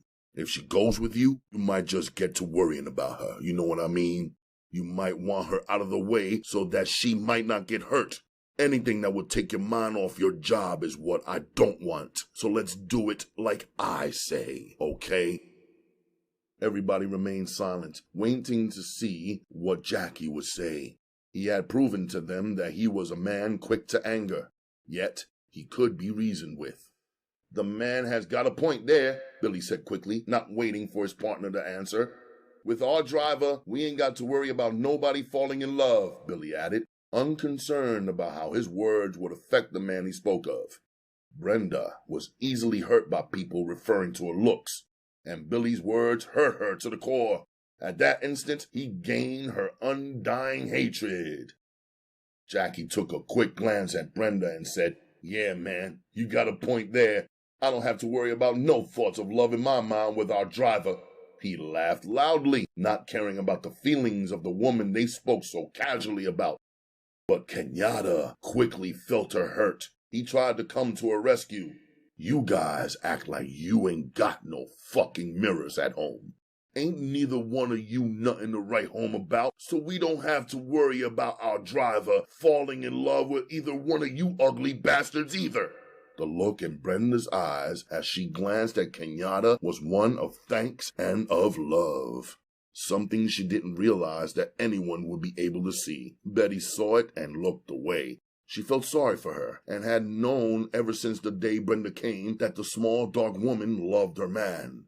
It was a love that brought pity and not jealousy to the tall, attractive woman who saw it. "Well, we better be getting on our way if we want it to go like we've planned. Don't forget, Betty, right on the nose. That way, it shouldn't take the first police car but a minute to get there. After 5 minutes, make your second call. Maybe it will pull the backup car away, giving us the time it will take to finish this job right." "Don't worry, Daddy," she said as she came up and kissed her man on the cheek. "Oh, wait a minute, honey. I got something I want you to take along." She broke away from his embrace and ran into the bedroom, reappearing with a hand grenade. "Here's something that might just come in handy if you should get uptight. It's guaranteed to get you a few seconds time anyway." He took the grenade from her. Oh yeah, I'm always forgetting these little bastards. Thank you, baby. He bent over and kissed her roughly on the lips. Hey, my man, you got another one of those little motherfuckers? I sure like to have one too, Billy said. Nah, man, I didn't have but 2 of them, and I sure ain't cutting the other one loose for nobody, Kenyatta answered. Now, let's get on with it. We got business to take care of. Red gave Carol a hug as they started down for the steps. I might give Slim a run for his money tonight, honey, after we get back. The woman laughed loudly, releasing some of the tension inside of her. I'll be so glad to get back, Red, that I might just take on both of you. And she prayed as she went down the stairs. Please, Lord, make me lucky enough to be one of those that comes back tonight, 'cause it sure ain't promised to none of us. Hey, honey, don't look so serious, Red said, patting her on her ass. If it makes you look that serious worrying about me wanting some, don't worry about it. I'll get in touch with my own lady tonight. Red's attempt at humor went unheeded as they went down the stairway. Everybody was caught up in their own thoughts. There was no backing out now. Either some cops ended up dead, or a bunch of young niggas will end up on a slab at the city morgue. Chapter 6. The street was dark and the 2 cars pulled up and parked. Kenyatta glanced up and down Greeley Street before getting out. On one side of the street was a junkyard. On the other was a group of dilapidated houses to be torn down. The few remaining people in them had already gotten their notices to move, but they just hadn't complied with the order just yet. Red, having jumped out of the car behind them when they parked, came up to the window. Kenyatta rolled his window down. Go across the street and check on the gate. The lock is supposed to be fixed so that it would be open, he ordered briskly. God damn it, it's turning cold, Billy stated from the back seat as they watched Red run across the street. We're gonna cut through that junkyard? Jackie asked, already knowing the answer because Kenyatta had explained the getaway twice that evening before leaving the house. Nah, baby, not that one. We're gonna run around the block and cut through the junkyard over there to get away, Kenyatta answered sarcastically. Okay, my man, I asked for that, Jackie answered good-naturedly. But what about the dogs in there? I just hope your inside people have taken care of them. Kenyatta tossed his hands in the air. How the fuck should I know if it's taken care of or not? I arrived here with you, so I don't know. If Red don't get the shit bit out of him while he's fucking around over there, we'll know that everything has been taken care of. There should be a junk car waiting right inside the gate for us with the key in it. I forgot to tell you boys about that little bit of planning. A car? Billy said, surprised. I thought the broads were going to drive us away from here. No, not away from here. He twisted around in his seat. Brenda, you know where I want you to park over in the projects, don't you? She nodded her head in agreement. Don't worry about me, Kenyatta. I could find that spot blindfolded, honey. So don't worry about my part. You just make it over there. Kenyatta nodded his head. I know, baby. I ain't worried at all about you. Carol's going to follow you over there. He turned to the men in the back seat, then waited as Big Time came walking up. Big Time stuck his head in the window. Now it's like this.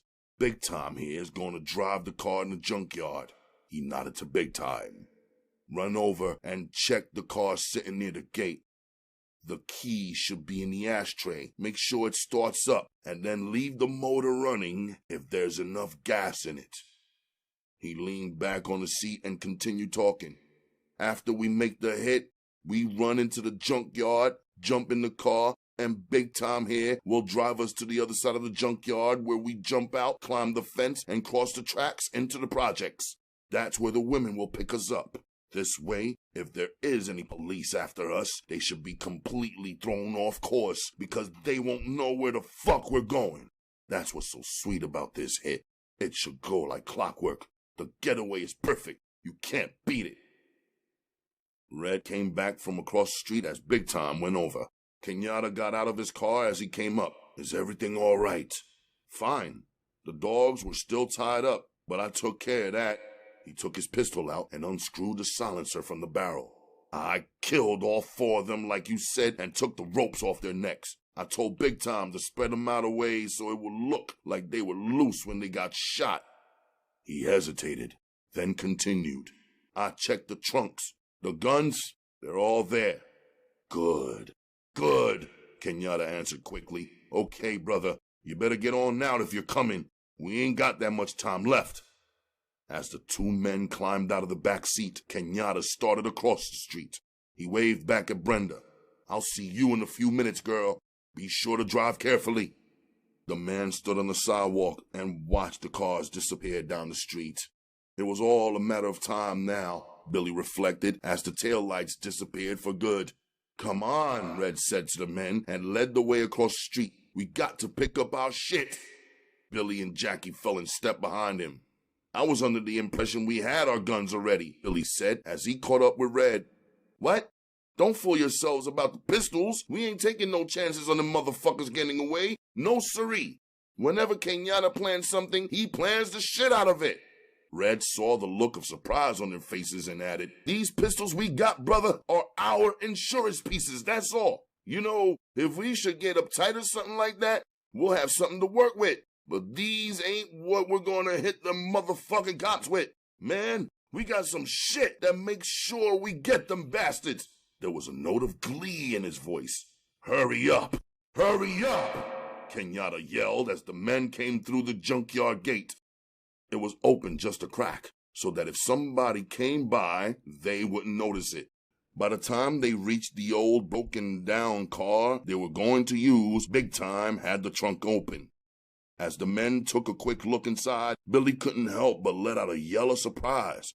Inside the truck were 4 pump shotguns already broken down. Get one, Kenyatta ordered the men. There's plenty shells for everybody, too. He waited until each man had taken a gun and shells.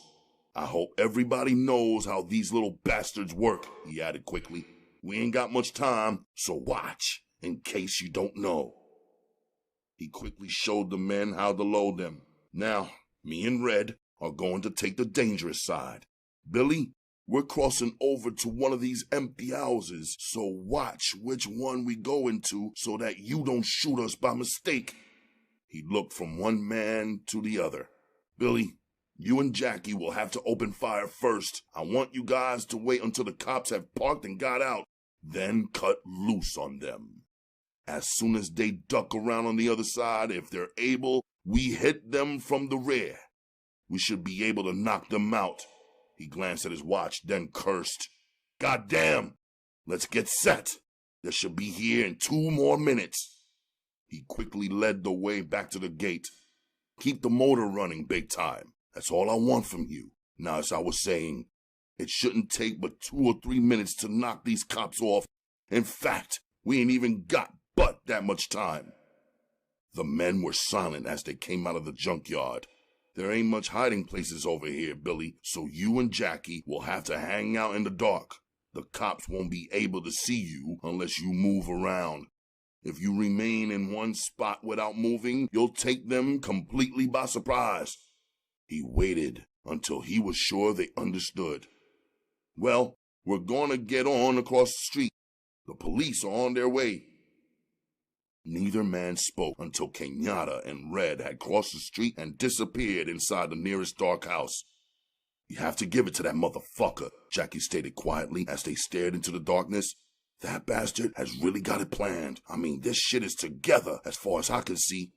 Uh-huh, I can dig it, Billy replied. You dig that house across the street? He said, pointing out the only house on the block with a light on. I'll be willing to bet that when Betty called, she gave the police that address right over there. Yeah, that's got to be it. That way, the pigs will have to park damn near right in front of us, Jackie said, then nudged his partner. Looks like the shit is about to hit the fan, he stated quickly as a car came speeding down the block, its lights shining brightly. The police car came on swiftly, and as it approached the men, it began to slow down. As soon as it stopped, the 2 uniformed white men inside of it started to get out, then hesitated. The one on the passenger side picked up his microphone and spoke into it for a few minutes. Unknown to the waiting men, the officer was calling for a backup car. They didn't like the looks of the dark street. The driver of the car, Jim, didn't really care about how the street looked. His mind was on the captain who had chewed out his ass earlier that day because he had made a mistake the night before and almost shot a black detective. He was thinking at the moment how nice it would have been if he would have pumped 4 or 5 shots into the black bastard's ass. It wouldn't have been much worse if he shot the nigger, ending up damn near getting suspended because of it. I don't like the looks of this, his partner said over and over again as they got out. Jim didn't even hear him. If they caught a black son of a bitch with a gun, as the call said, he'd make quick work of the nigger. It would be one dead black motherfucker, whether his partner liked it or not. He slammed the car door and started towards the rear of the car. Suddenly, out of the corner of his eye, he saw some motion where there shouldn't have been any. "What the hell?" he started to say when flame leaped out of the darkness. A hard blow hit him in the chest and he staggered heavily. As he reeled back against the car, the night seemed to explode with fire. He clawed at his holster, but it was a feeble effort. Another staggering blow sent him down to his knees, and before he could recover, he felt the pavement come up and smash him in the face. His partner heard the first shot and swore out loud.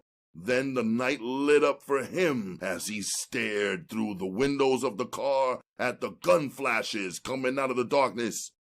He glanced up and down the street frantically. He saw the red lights coming down the street and knew at once that it was their backup squad coming to help him. He let out a sigh of relief, even though he realized at once that it was too late for his partner. Then suddenly, a blow struck him in the back and slammed him against the car door. He jerked at the doorknob, trying to re-enter the car. Somehow, he managed to get the door open. But before he could get into the car, another staggering blow caught him in the middle of his back. He never knew when he hit the sidewalk because he was dead on his feet. The second police car came to a halt instantly beside the parked one. The black and white policemen inside the car looked at each other stunned. Before the driver could make up his mind, flame came blasting out of the darkness towards them. The shots took out the window, shattering it and covering the 2 men with glass. Neither man was hurt, though each was so frightened that the fear kept them huddled down on the seat. The officer on the passenger side managed to get on the radio and send out a frantic call. As the officer stayed huddled on the seat, neither one saw the 2 men come out of the condemned house and move nearer to the car. Neither noticed the man pulling the small, round-shaped ball from his pocket and remove the pin. Neither saw the thing make an arc in the air until suddenly they felt the car lifted off the ground as they were hurled towards death. They both die, with neither man ever realizing how. The few people living inside the condemned houses hadn't bothered to come outside to see what the gunshots were all about. They stayed in their homes, waiting out the noise of death and hoping against hope that none of the shots would hit them. Even though they lived in poverty and despair, none wanted to give up their meager existence of poor food and hopeless dreams. Red was the first one across the street. Then Kenyatta walked across, examining the body of the policeman in the street to make sure he was dead. As the body made a final jerk, he aimed his shotgun at the man and pulled the trigger. The body jumped from the weight of the blow. Kenyatta continued to walk, only widening his steps. When he entered the junkyard, he closed the gate behind him, making sure it was locked. The men inside the waiting car watched their leader take his time. God damn.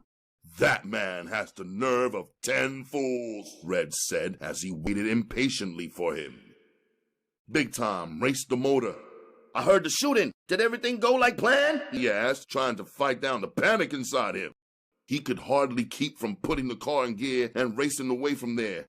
He wanted to let the window down and yell for Kenyatta to come the fuck on. He wanted to drive away and leave Kenyatta's slow-moving ass. All these things and more flashed through his mind, but he fought down the panic. Billy and Jackie were the professional ones, but they too felt the need for speed. It didn't make sense wasting time. The job was over, and now they needed to get away. Why was he moving so slow? You didn't shoot cops every day, and if you ever did, you had better make quick tracks. Billy started to roll down his window and tell Kenyatta to bring his black ass on, but seeing the fear in the other two men in the front seat made him hesitate. If they were that frightened and showed it, how was he looking? He glanced over at Jackie. Yes, Jackie was nervous, but he didn't reveal his impatience. He was slowly lighting a cigarette.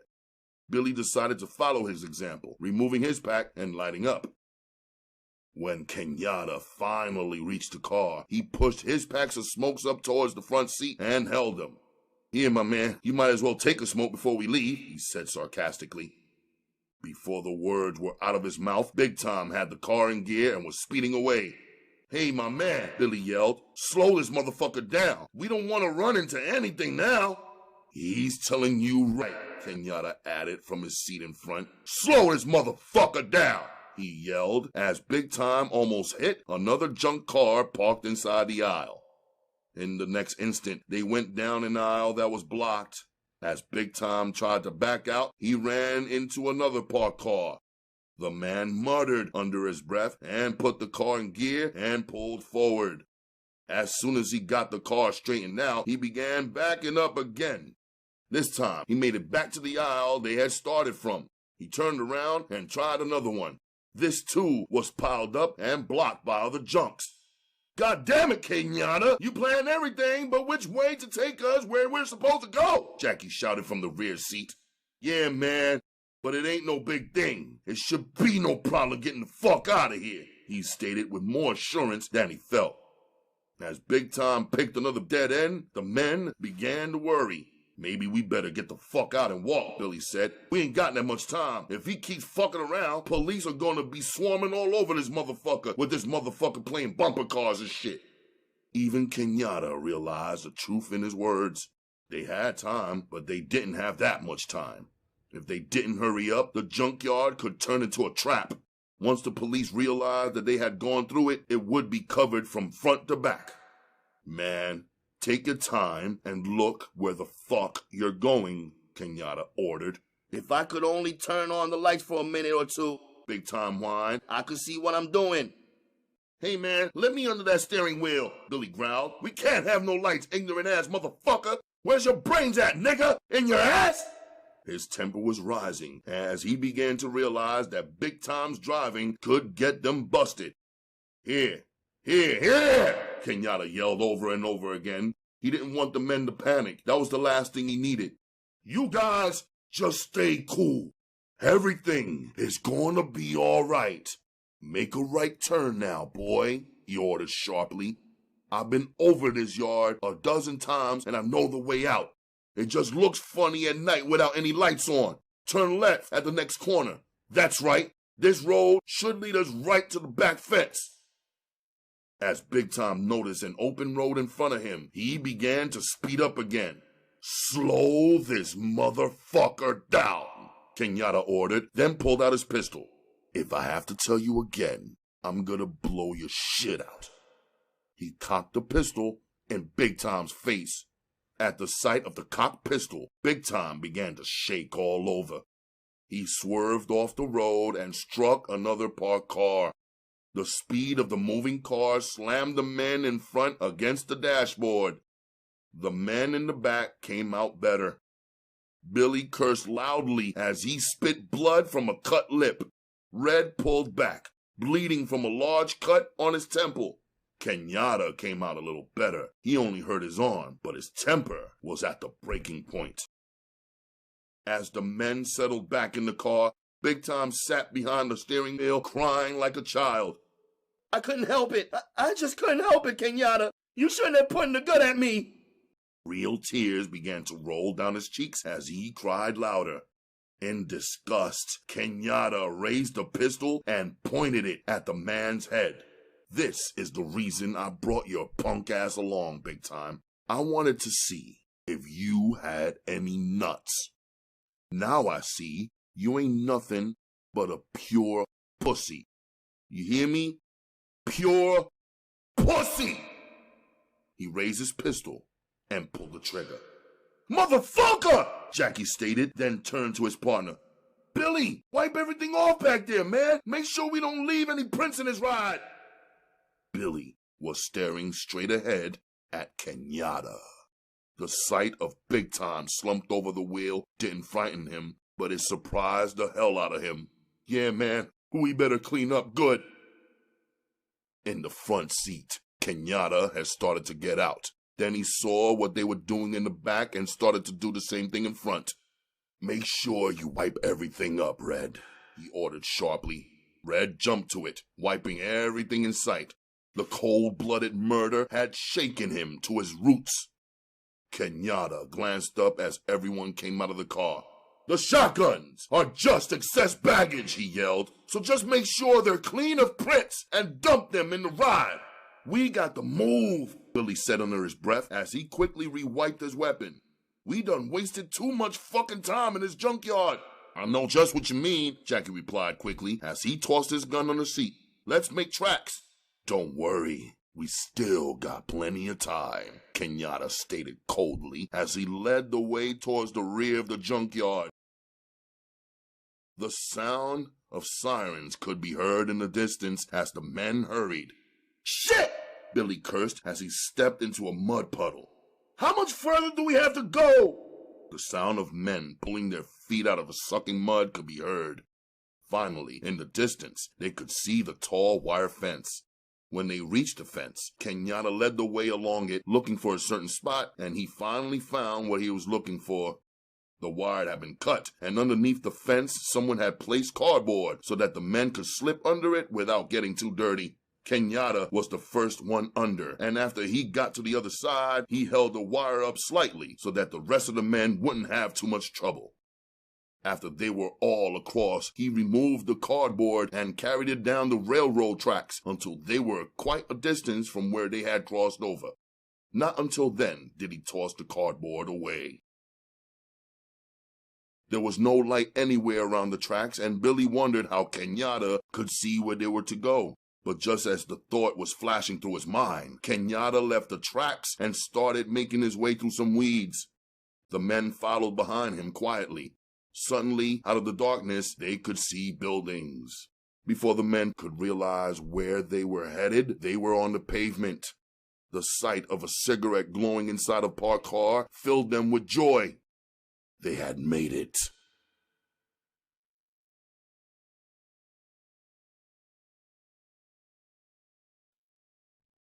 Chapter 7. The pitch-black street was now illuminated by the arrival of a great many police cars. Detective Benson and his partner Ryan moved around the death scene slowly, trying to get a fix on what had happened. 4 policemen were dead, and somebody was going to have to pay for it. Somehow, the newspapers got word of the killings, and soon radio and even television personnel began to arrive. Detective Ryan stared at the crowd of people angrily. How the hell were they supposed to work, he wondered, with so many fucking people in the way? A newspaper man from one of the daily papers came bearing down on him. Hey, Ryan, the man called out. Wait up. I want just a few words with you. Ryan stopped and waited patiently for the man to catch up. What can I do for you? Ryan inquired as the man came abreast of them. You can give me a rundown of just what happened out here tonight. Jesus Christ, it's like a butcher shop. Benson put his hand over his mouth and turned away to cover up the smile that was about to break through. I'll be right back, he said to his partner and walked across the street to the junkyard. He examined the gate on the closed yard, then trained his flashlight through the wire gate. It picked up the body of a dog lying on its side. He examined the dog closely, then yelled out to his partner, "Hey Ryan, you better come on over here. I think I might have found something." His voice carried to quite a few people, and by the time Ryan reached him, there were 4 other detectives standing around waiting to see what he had come up with. He cut on his light and showed his partner the dead dog. The front of the yard was flooded with light. The sight of other dead dogs was picked up. "The fucking yard's full of dead dogs!" someone in the crowd murmured loudly. "Somebody get a crowbar so we can get in this fucking place!" A huge, red-faced man wearing a dark suit ordered sharply. In the matter of minutes, the gate was forced open and the detectives started through. "Somebody keep those goddamn newspaper people out of here!" the same huge man ordered. His voice was deep and carried all the way across the yard. The newspaper man walking beside Ryan growled in his ear, "Who the hell is that big lord-ass bastard?" Ryan stopped in his tracks and glared at the man.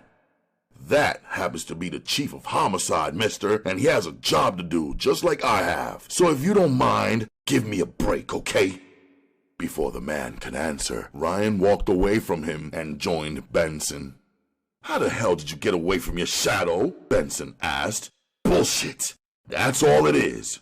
Why somebody didn't set up a roadblock and cut these motherfucking big-nosed bastards, I don't know. They get in the fucking way so that nobody can do their fucking job. Then, when you don't come right out and solve a murder, they're the first ones to jump down your fucking back. They kill you in the papers, but wait until you run into one of those bastards out here on a job. Then they try and treat you like a long-lost brother." Benson shrugged his shoulders. "Well, I wouldn't know about all that. They overlook me most of the time. I guess they think I'm just here for decoration or something." Ryan grinned at his partner and friend. "Yeah, I know. You have it tough. I didn't see you fighting off no fucking newspapermen, though. When you have to do that, that's when your trouble starts." "Yeah, I know," Benson answered quickly. "That's why my heart bleeds for you. You have so much trouble, but that's what happens when you become famous." Ryan moved one of the dogs slightly with his foot. "These bastards been shot," he stated loudly as he bent down and examined the dogs closer. "Man, you know this fucking midnight shift is getting to be too damn busy," Benson stated while he waited for Ryan to finish examining the dog. Ryan straightened up. "I guess you noticed who one of the policemen out there was, didn't you? I haven't lost my eyesight yet. Of course I noticed the guy. It's a shame it had to happen, no matter how I felt about him. He was still a police officer," Benson replied, studying his partner closely. "Yeah, I know what you mean," Ryan replied quickly, too quickly to suit Benson. "This shit has got to be solved and solved quickly. We can't let no bastards run around knocking off cops whenever they feel like it. If this shit keeps up, we won't have a police department. That makes 8 policemen who have been set up, and believe me, this was definitely a setup." Benson nodded his head as he remembered the other unsolved police murders. "Yeah, it's getting out of hand, there's no doubt about that." As the night wore on, the men working became angrier. The newspaper men and television crews were in the way everywhere the detectives turned until tempers were ready to flare. Ryan and Benson worked on in silence inside the junkyard. It was late when the other body was discovered. By then, the owner of the junkyard had shown up and turned on the lights. While the men searched, the body of one of the men who worked around the yard was also found. It had been piled in behind some cars that were waiting to be mashed up. At the discovery of his body, the chief of police tossed his hands in the air and walked out of the yard. His cursing could be heard clear across the yard. The men worked on and on. This was above all a cop killing, and they wanted answers.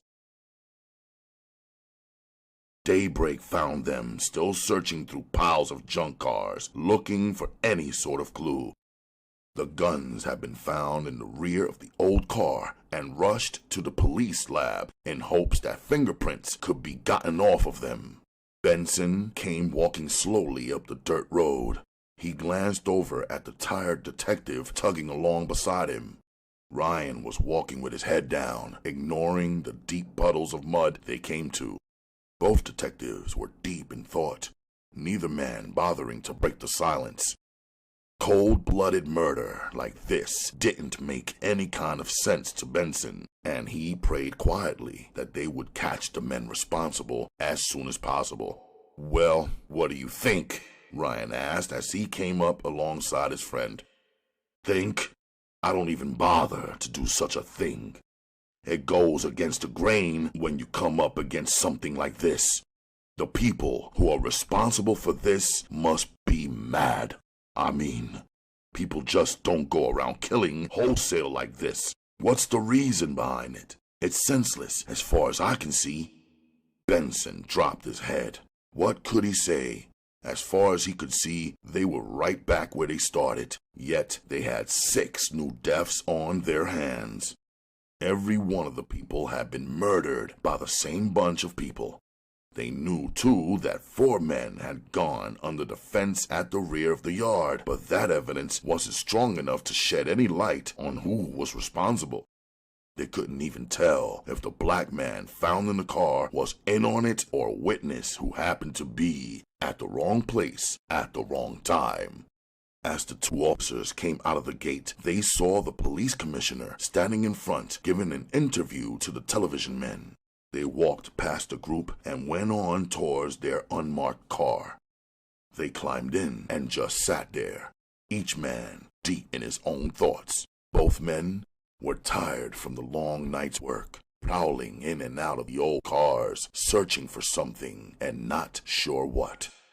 "Well, Ryan, what do we do from here?" Benson asked quietly. "Your guess is as good as mine," Ryan answered just as softly. "I could say let's go down in the ghettos and shake up some asses, but where will we start?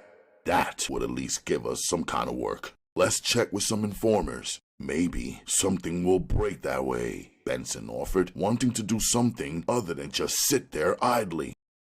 Ryan started up the motor and pulled away. "Well, at least that will give us something to go on," he replied, driving slowly away from the spot of so much violence. The men rode in silence.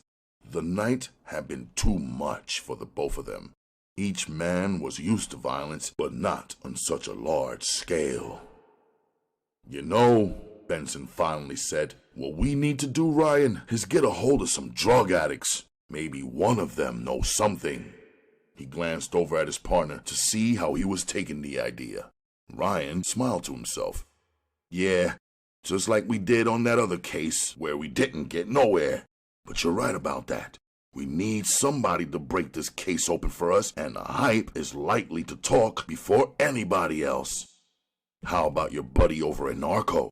You think we could ride with them for a while and question some of the junkies they knock over?"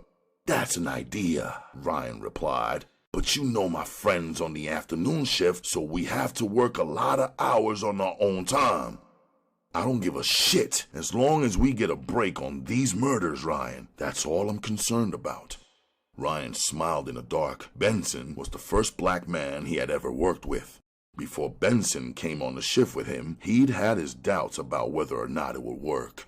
Now they had reached such a point that he wouldn't feel right working with anybody else. If they took Benson away from him now, he would have big trouble trying to readjust to another man.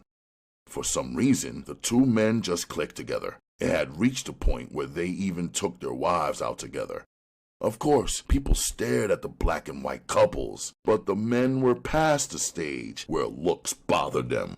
"Let's go in and finish up whatever paperwork we have, then take the rest of the fucking night off. I'll give the boss an idea of what we're going to do so he'll know we're working damn near double shift. Maybe he'll switch us over to the afternoon. That way, we won't have to burn the candle at both ends," Ryan stated as he drove toward the freeway. He didn't have to wait for his partner's okay. The men understood each other too well for that. It was late next day when they came in. Ryan glanced up from his desk as Benson strolled over. "How the hell are you, Joe?" Benson asked in a joking manner. The two men grinned. "How did the chief like your idea?" "My idea shit," Ryan replied. "I told him it was both of our fucking ideas, so he said to punch in. We can pick up some overtime. He doesn't want us knocking our asses off on free time. Just as long as we get the fucking case off, he doesn't give a fuck how much overtime we put in." "That sounds all right. How did the boys down in Narco take the idea of us riding along with them?" Benson inquired as he picked up a file from the desk and glanced through it. Ryan grinned up at him. "It's not even necessary for us to ride out. They're going to call us downtown and interrogate whatever addicts they bring in. There's a couple of junkies on ice right now, waiting for us to see them. I was just waiting for you to come along. I figured you'd get plenty of rest and come in when you were ready." "Hey, that's what I'd call sharp work, if I was in any kind of position to call it anything, Ryan. Where are we going to talk to our little pigeons? Up here or downstairs?" "We might as well take the elevator down to the 9th floor where the boys are. It will save us a lot of trouble," Ryan answered as he got up from his desk. "You know, the chances are small that we'll come in contact with a junkie who really knows anything about this shit. This seems like it's being done by someone who has some kind of plan. Maybe one of the militant organizations, you know? That's what I'm thinking our problem is. We don't know what fucking militant group is trying to clean the streets up." "Clean the streets up? Clean them up of what? Police?" Benson asked, incredulous. As his partner glared down on him, Ryan got up from behind his desk and came around it. "Well, our arguing ain't gonna solve our problem, so let's get downstairs and rap to a few of our clients." Benson shrugged his shoulders in despair.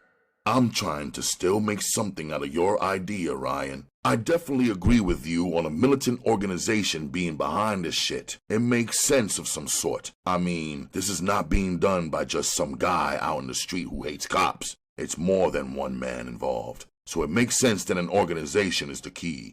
But which one? We don't have that yet, but if we fuck around and dig deep enough, buddy, I think we could come up with something," Ryan stated as he led the way towards the elevator. The men rode downstairs in silence. They spoke to the guard on the 9th floor, then waited until the men went in the rear where the prisoners were held. There was a large steel door separating the guards from the prisoners. On one side was an enclosed room with wire mesh that the prisoner had to talk through whenever his lawyer came up to see him. The room was not for visitors. In a matter of minutes, the guard was back. He had to wait until his partner opened the door from the inside, allowing him to come into the large room where the guards sat at their desks.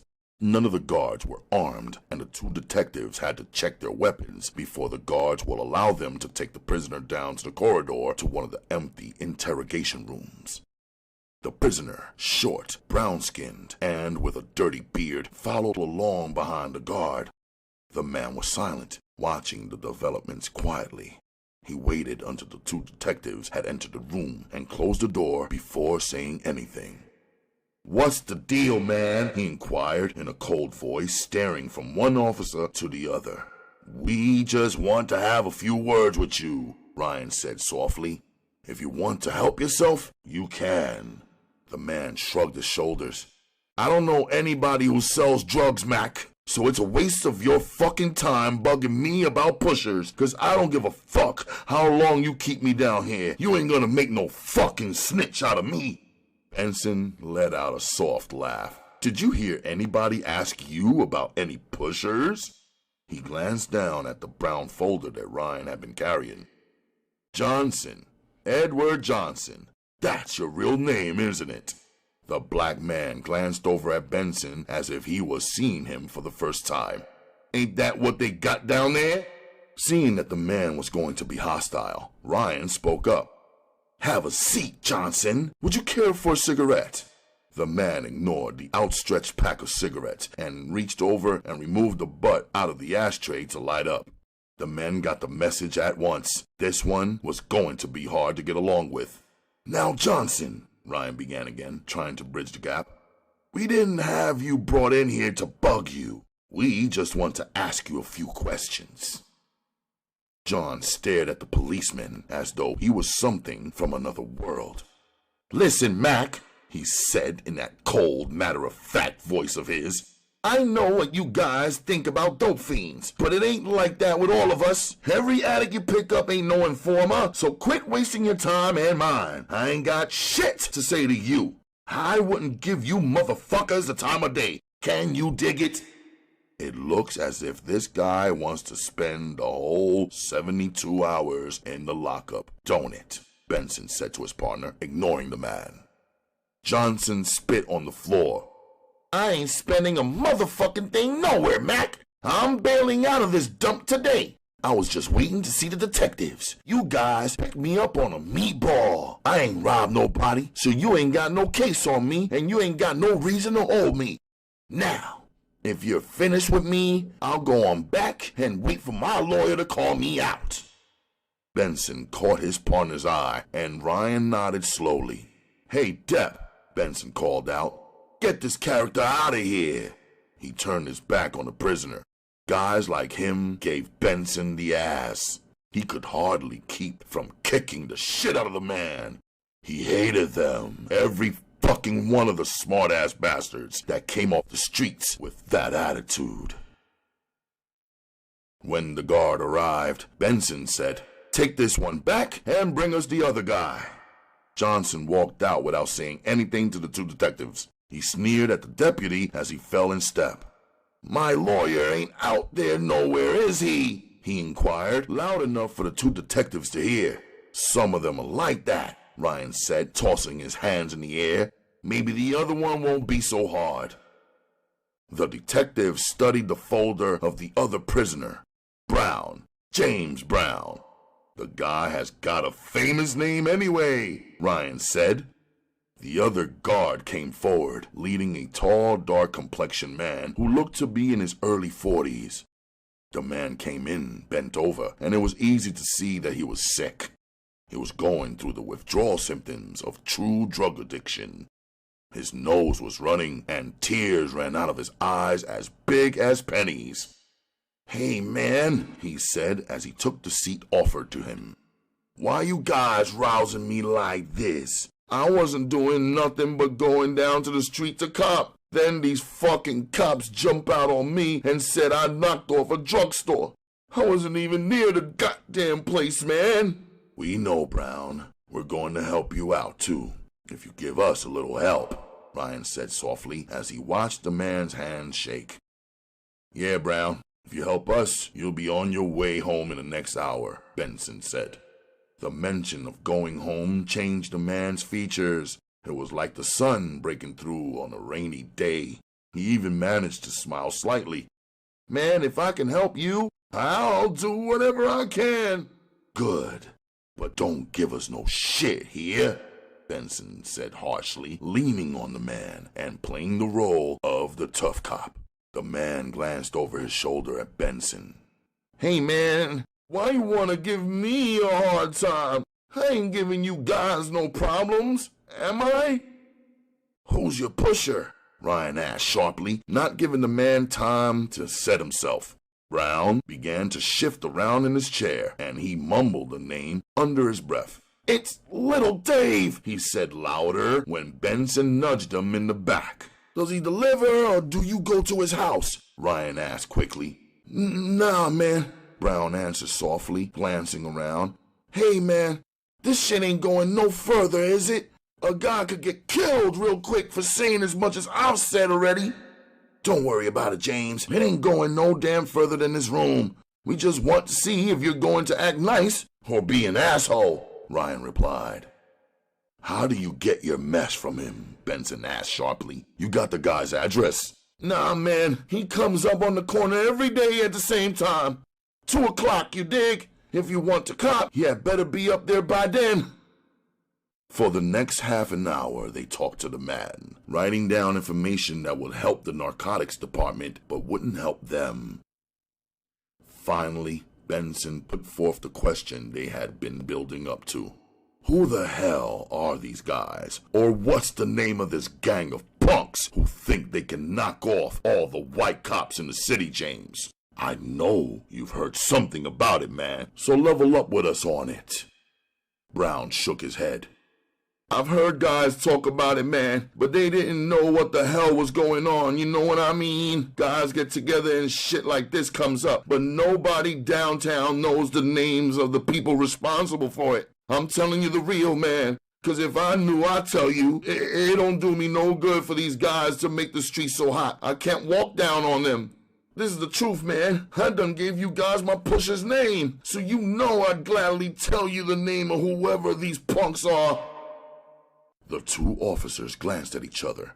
Sure, the man was telling the truth.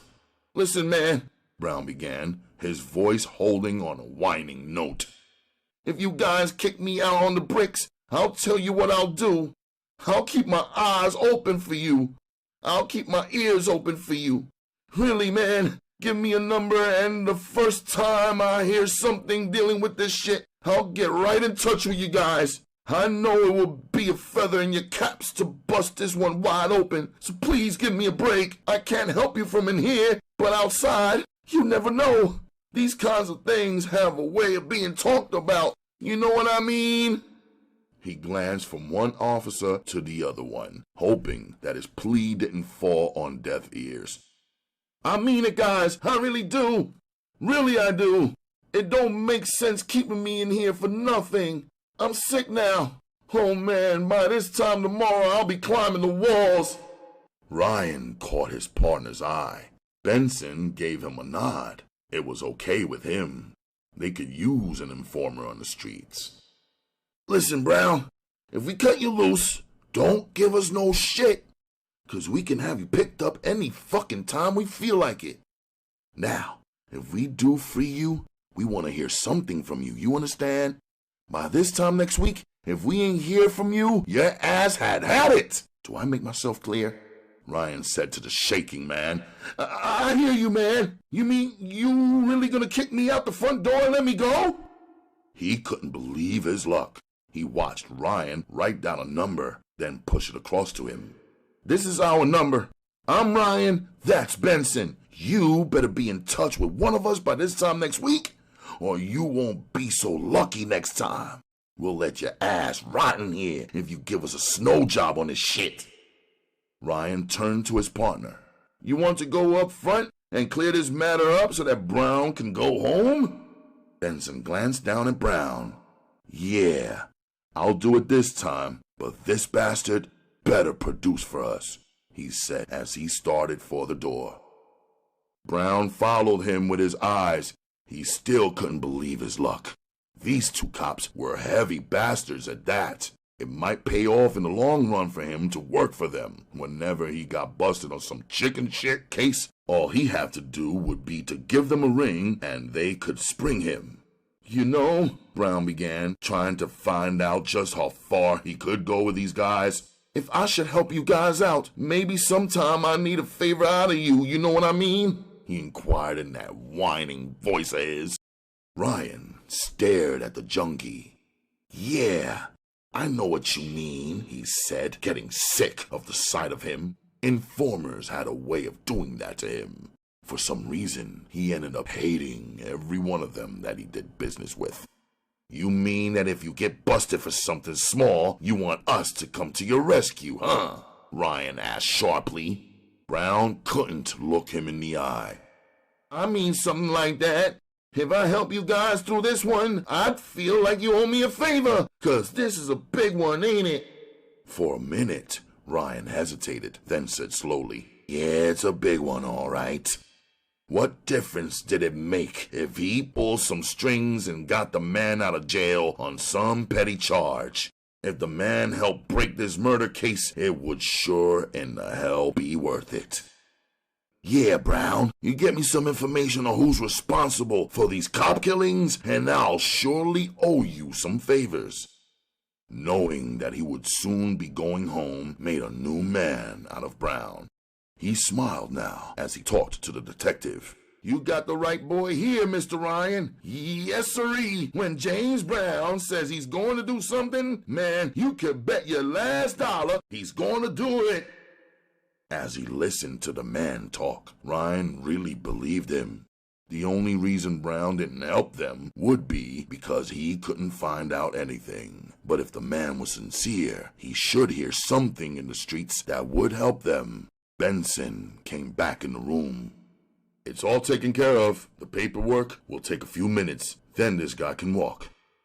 Our boy Brown here says he's going to help us bust this case wide open. All he wants for this help is a little favor every now and then, Ryan stated. Uh-huh, Benson said and leaned on the desk.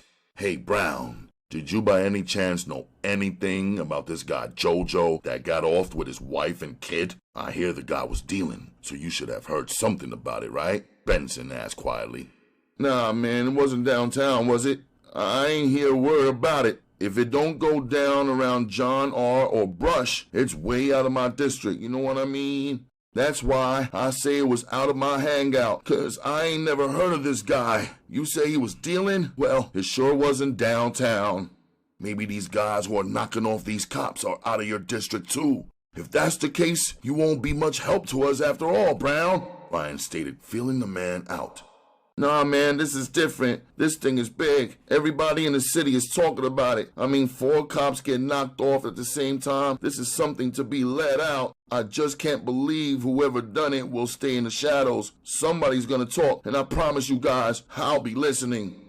Benson glared at him. I promise you that you'd better be listening too, he said, just as the deputy knocked on the door. The 2 detectives watched their bird go out, each one hoping that their long shot will pay off.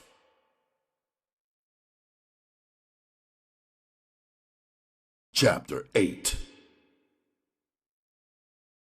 The apartment was still dark when Carol got up and pulled back the drapes. The sun came in, flooding the room with the morning's rays. Jackie remained stretched out on the bed, watching her as she moved about the room. She wasn't a beauty, but she had a personality, and that's what counted in his book. Ever since he had met the woman, he had begun to become involved with her.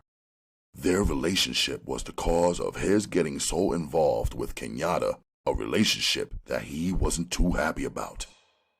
You think Billy is up yet? She asked, climbing across the bed and kissing him on the cheek. Jackie grinned.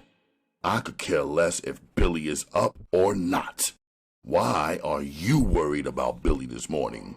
I was going to fix some breakfast for everybody, honey. You want 3 eggs or 4? He watched her try to put her hand behind her back in a subconscious move. Since she only had 3 fingers on her right hand, she was self-conscious about it. Jackie pulled her arm from around her back and kissed her deformed hand. She blushed as she tried to pull away. Please, honey, don't do that, she begged as she struggled with him. You know I'm embarrassed when you do that. And fuck that shit, he growled. I want you to stop hiding your hand behind your back. When you stop hiding it, I'll stop embarrassing you. Carol smiled down at him. Okay, Jack and the Beanstalk. I dig where you're coming from. Now how about us getting up and having some food? Jackie let her go reluctantly. He watched her walk across the floor until she went into the living room. He listened and heard the exchange between her and Billy. Yeah, he told himself, it was time to get up. Maybe he'd take in a show or something.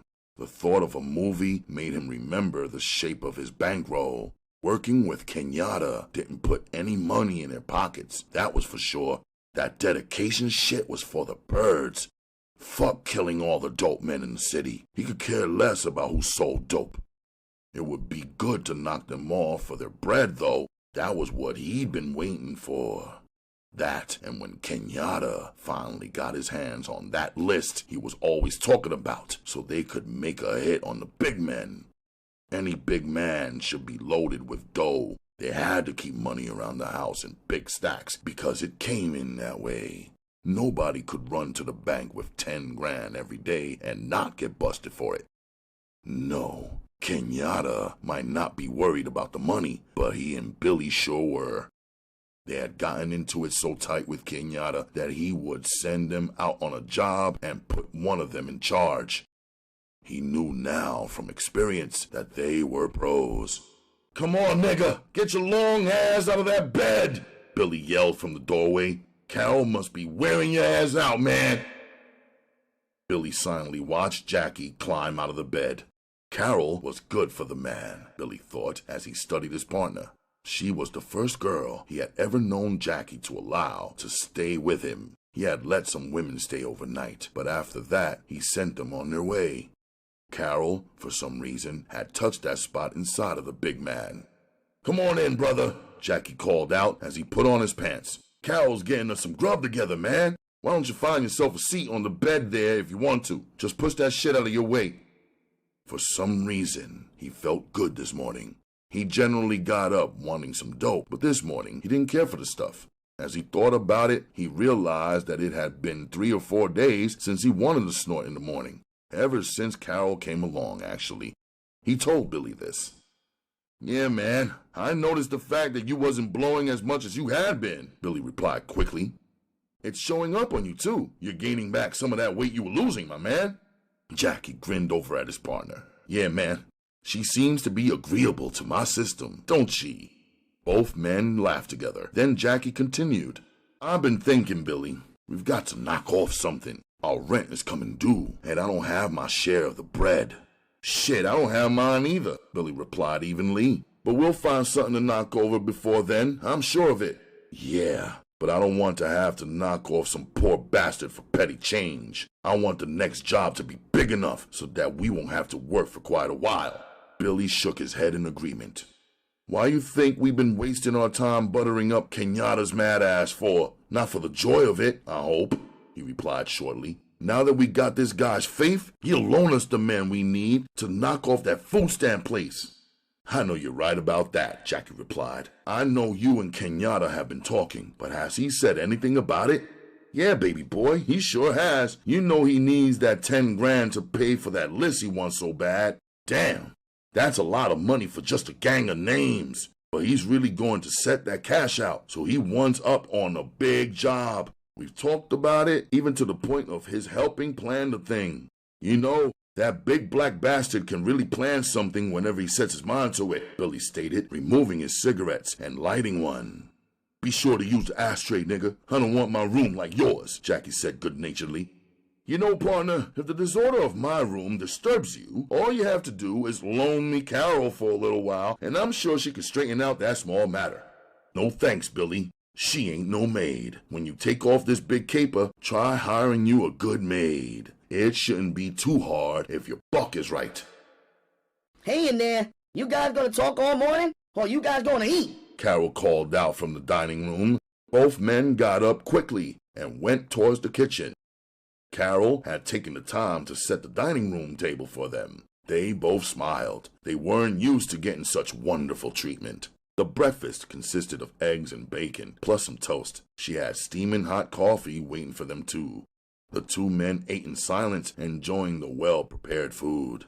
Carol watched them eat, happy to be wanted. She enjoyed the company of these men who got along so well. "Are you going over to Kenyatta's today?" she inquired as the men washed down their food with the hot coffee. Neither man answered her right off. Jackie glanced over at Billy and waited for him to reply. "Well?" Carol asked.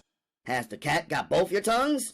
"What do you think about it, Jackie?" Billy asked, still undecided. "It's not what I think. It's what kind of shape we're in. I think we had better go over and get something together with the man. I mean, I'm down to my last $10 bill, Billy. I don't know how you're fixed for cash, but my bankroll is finished." Billy nodded his head in agreement.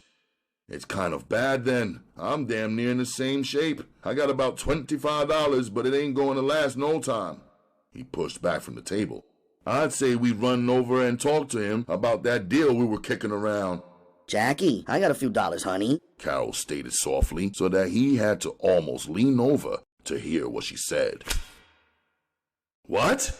he exclaimed, but before she repeated herself, he continued, proving that he had heard what she said after all. Nah, baby, I don't want to take your chump change. In fact, I don't really need it, Carol. I'm gonna set some cash together real soon, but if I should get uptight, I'll let you know. He smiled at her, letting her know that he appreciated the offer. Damn, Billy exclaimed, stretching out on the couch. That food really hit the spot. I'm so full, I can hardly move. We're gonna have to start having you get it together for us more often, Carol. He opened up his belt to give his stomach room. I shouldn't have drunk all that goddamn coffee. I'm not used to eating a big breakfast, you know. Jackie, She called out. when you go over to Kenyatta's, can I go too? I don't feel like going home and sitting around, so I might as well get out into the streets with you guys. She knew that Jackie was actually jealous of the time she spent at Kenyatta's club. But she had been a member for over a year now, and as she told him, she wasn't about to give it up. She believed in what the man was doing in trying to clean up the ghettos of dope pushers and pimps. No other organization was really doing anything, and she could see the results of Kenyatta's work. He had cleaned the streets of whores since the pimps had moved their girls. It had been too much trouble fighting with Kenyatta's dedicated men. They were fools, so the pimps thought, but dangerous fools. With his stomach protruding further than necessary, Jackie came into the front room and flopped down in a chair. We might as well get on over there and lay it down to Kenyatta, man, 'cause we got to have the bread. Billy let out a sigh, then pushed up from the chair. Let's get on with it then, he stated, tightening his belt. Damn, whenever you make your mind to go, you don't waste any time, do you? Jackie replied. Hey, Carol, if you don't want to get left behind, you better shake a leg. We're getting ready to pull up, honey. Before the words were out of his mouth, Carol came running out of the bedroom. I'm ready, honey. I was just straightening up some things. She was smiling brightly. Jackie took her arm and led her out of the apartment. Billy followed behind, closing the door and locking it. They piled in the car, with Billy behind the steering wheel. When they reached Kenyatta's club, there was another group of men loitering outside. This time, they were recognized by a few of the men. Names were mentioned, and one man spoke to Carol, bringing a scowl to Jackie's face. The girl at the desk was a different one this time, but Billy and Jackie still knew her. They walked past the desk and knocked on the door. Come on in, Kenyatta called out. The small group of people went in, closing the door behind them. No one was in the office except Kenyatta's woman and him. What's happening, baby? Kenyatta said from behind the desk where he was going over a diagram. I got something here you guys might be interested in, he said as they came up. He stood up and showed them the blueprint he had unfolded on his desk. It was the layout of the food stamp building. Billy smiled broadly.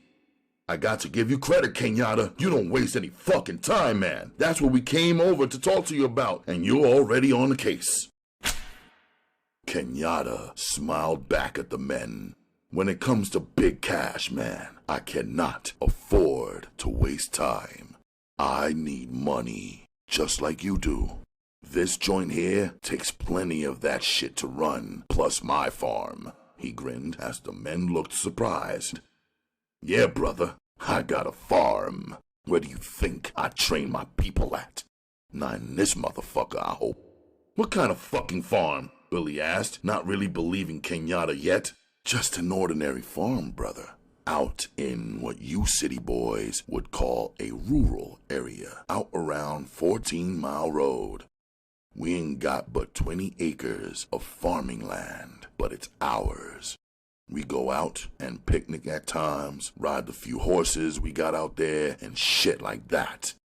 Sometimes, when we have dope fiends join up, we send them out there to clean out their systems. You know, the good, clean country air and all that shit. But it's true. It's nice and clean out there. A man can get his thoughts together. Hey, man, someday you gotta take us out there, Jackie said excitedly. Kenyatta looked at him seriously. I don't mean any disrespect, brothers, but we don't allow outsiders on the farm. You have to be in the organization to go out there. Bullshit, Billy stated coldly. You're the fucking organization, Kenyatta. You make the rules. If you say we can go, we can go. Ain't nobody to say no except you. Kenyatta had to grin, even though he didn't want to admit the man's words were true. Okay, you win that one. If you guys ever need a hiding place, I'll personally put the farm at your disposal.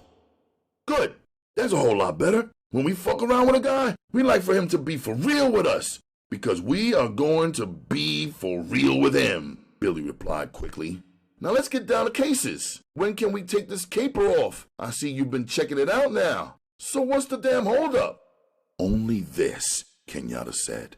Have you guys ever heard about a dope pusher called Little David?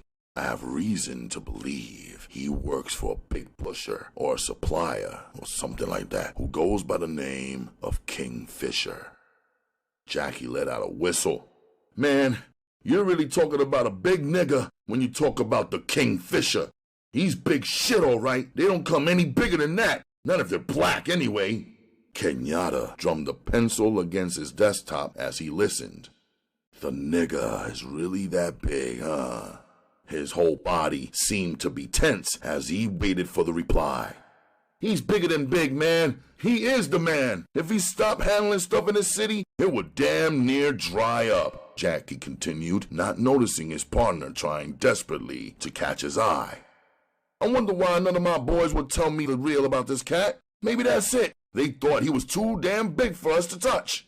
Man, Jackie added quickly, not paying heed to Billy's loud moan. The guy's too big for you or us to go after. He's got some of the best hitmen in the world working for him. We are small potatoes when it comes to him. He don't bullshit, Ken. He'd come down on you so hard, man, you wouldn't know what hit you. From the glare that came into Kenyatta's eyes, Jackie should have been warned that his words were only building up Kenyatta's desire to hit the man.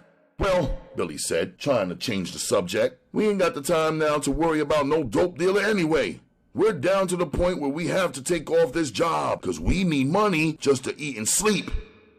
Kenyatta continued as if he hadn't heard what Billy said. Now this punk, Little David, he's supposed to work for this guy, Kingfisher. He's one of his best pushers, so they tell me. Now, this punk has been warned twice to freeze from pushing junk downtown, but he hasn't paid any heed to it. Twice, Kenyatta said, repeating himself. We don't warn anybody more than twice. After that, his ass belongs to us. As he leaned on the desk with his arms under his chin, Billy stared Kenyatta in the eyes for one of the few times in his life. Maybe you didn't understand me, brother, but I said we ain't got the time to worry about no dope dealer. This is your thing, man. Now, if we weren't pressed for dough like we are, we might have the time to check this shit out for you, but not now. We are pressed, do you understand me, Kenyatta? Pressed for eating and sleeping cash. If we don't come up with it, we won't even have a pad to call our own. Yeah, I dig where you're coming from, Billy, but it's not as bad as you think. Kenyatta leaned back in his chair and pulled open his desk drawer. He removed a bundle of money that was still in a wrapper. He tossed it on a desk in front of Billy. Now, there's exactly $500 in that bundle. If by chance you're interested in what I've got for you, it's yours, plus 2 more bundles the same size as that one. All 3 of them are yours, if you want the job. What job? Billy asked, not bothering to pick up the bundle. He knew that anything Kenyatta paid for was trouble. If it wasn't, Kenyatta would have sent some of his own men out on the job. I want this punk Little David hit tonight, if it's at all possible, Kenyatta answered, closing his desk drawer. What I'd like to know, Kenyatta, is why wouldn't you save yourself some cash by sending your own people out on this job instead of paying us to do it for you? Billy inquired as he picked up the bundle and thumbed through it. That's a good question, Kenyatta answered slowly. Why don't I use my own men? Is simple. I don't have any people down here at the present time who are professional enough to send out on a job like this. Yes, up on the farm are people who could handle it, but they're busy training some new recruits. Now, the few people I do have down here have the nerve, but not the experience. You and your friend have both the nerve and the experience. So I'd rather pay you to handle the job. That way, I know it's done right. For the first time, Billy glanced over at his partner to see how he was taking it. Jackie shrugged his shoulders, letting Billy know he didn't care one way or the other. It was up to Billy. If he took the job, they would handle it. "Make it an even $2,000, Kenyatta, and we'll take care of it for you," Billy replied as he broke open the pack and split the money down into 2 even piles. He didn't even wait for Kenyatta's answer before he tossed his partner half the money. As Kenyatta watched this exchange between the 2 men, he slowly smiled that cold, calculating smile that never seemed to reach his eyes. If I had a dozen men like these 2, he was thinking, I could control the whole city. Well then, I take it we have a deal, Billy, he said, standing. "Betty, would you and Carol mind running upstairs and fixing my friends a drink? I think we could all use one right now." He reached down and removed a brown folder from his desk. "I believe you'll find everything you'll need to know and hear about little David, Billy. In fact, it's got everything in it but the time he's going to die. And I think you and Jackie can furnish that little bit of information now." Chapter 9. It had been slow. Billy and Jackie had sat in the car on John R. and watched little David take care of all his business. "You know, Jackie, this punk has to be paying off somebody, 'cause the way he sells them drugs, I swear he had a license. Nobody, and I mean nobody in their right mind will sell drugs outright like that if they weren't paying off." They watched the man crumble the brown paper bag he had used to carry his drugs in. One of his bodyguards held a shopping bag that was full of the money the man had taken in. They had stood on a street corner in front of a restaurant and sold every package of dope he had in the bag. Now the men were preparing to go home. This was the 3rd day Billy and Jackie had watched. They knew where David would go from here. The man had an apartment downtown in one of the most expensive hotels. "Looks like it's going to have to be like you said yesterday, Billy," Jackie stated from the passenger side of the car. "We're going just have to hit all 3 of them, 'cause you ain't gonna catch him away from his babysitters."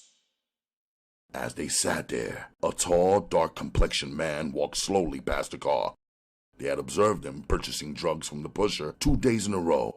"I wonder what's with that motherfucker," Jackie said sharply as he sat up and stared hard at the man. "He seems to take an interest in us that I don't really like."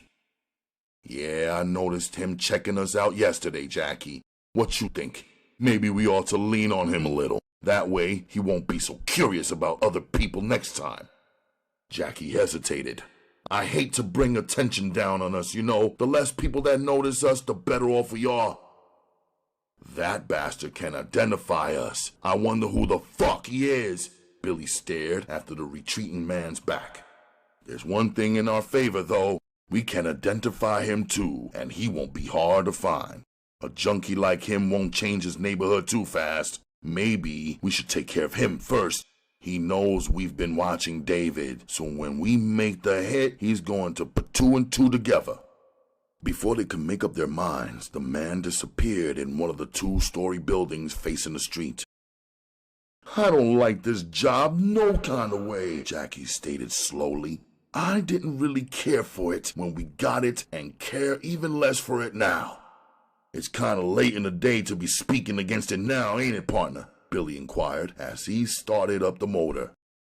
The late model Cadillac that David used pulled up and he got in with his 2 bodyguards. The driver of the car hardly slowed down to pick the men up. "You know," Billy said as he watched the car pull away from the curb, "we can hit them going down the street. David always sits on the right side behind the driver, so we won't have to knock out nobody but him and the driver. That way, we make sure no kind of pursuit was behind us." "You don't think the windows are bulletproof, do you?" Jackie asked.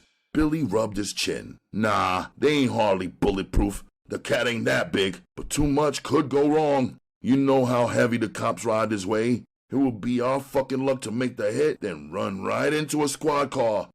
Nah, man, it wouldn't work. Our luck just might be against us.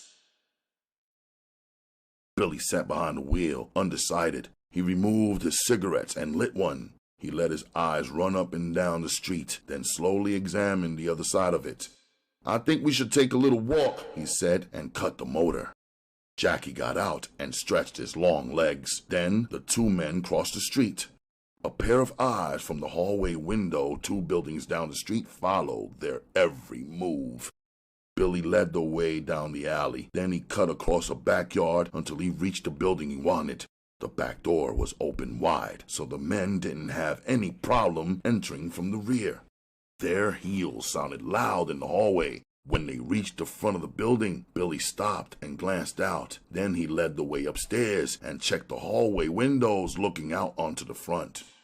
We can either rent a room on the front or just bulldoze our way in. Or we can use the front doorway. Which one would you like, Jackie? I don't give a fuck one way or the other, Billy. Just let me know how the fuck we're supposed to get out of this dump after the hit is made. Now that's the next problem for us to figure out. Which is the quickest way out of this motherfucker after the work is over? Billy spoke softly as he led the way back down the stairway. He stopped and examined the front door again. Yeah, Jackie, this might just be the quickest way. Use the doorway here. With both of us on the case, we shouldn't have to worry about somebody coming up on us and taking us by surprise. Nah, if we both look out close, we can handle it right from the hallway. Jackie just nodded his head in agreement. Whatever Billy came up with, he generally went along with it. It sounds cool, man. Now, if we can only find some place to put the car, we'll be all right. They went back out the way they came in. Billy led the way. He checked on the alley. No, I don't think the alley will work. The cops might see the car parked back there and pull back in the alley to check it out.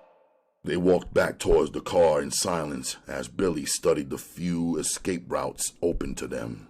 We ain't got too many choices, man. If we left one man in the car, then the other one will have to worry about somebody coming down the stairway and blowing the hit. Jackie snapped his fingers. Why don't we use Carol, man? She can drive, and she's got all the nerve you can want. It was a few seconds before Billy would comment on Jackie's suggestion. Then he shook his head. We ain't never used anybody on a job with us before, man. I don't really like the idea, but if it would stop us from getting busted, I'd have to go along with it. The more Billy thought about the matter, the better he liked it.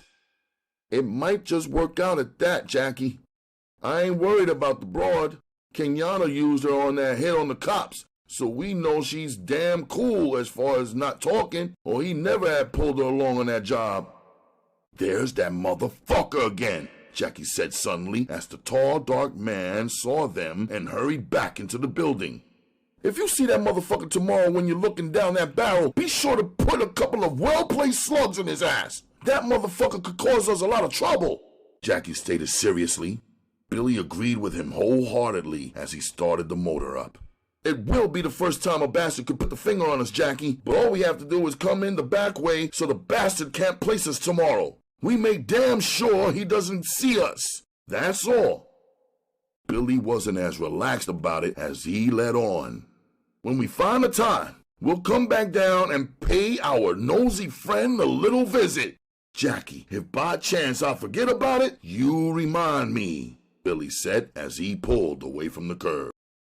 All that night, the two men sat up planning the next day's job. They went over it until each knew actually what he had to do. The car they were to use would be rented early in the morning under an assumed name. Next would come the weapons. Neither man wanted to be arrested with the weapons in the car.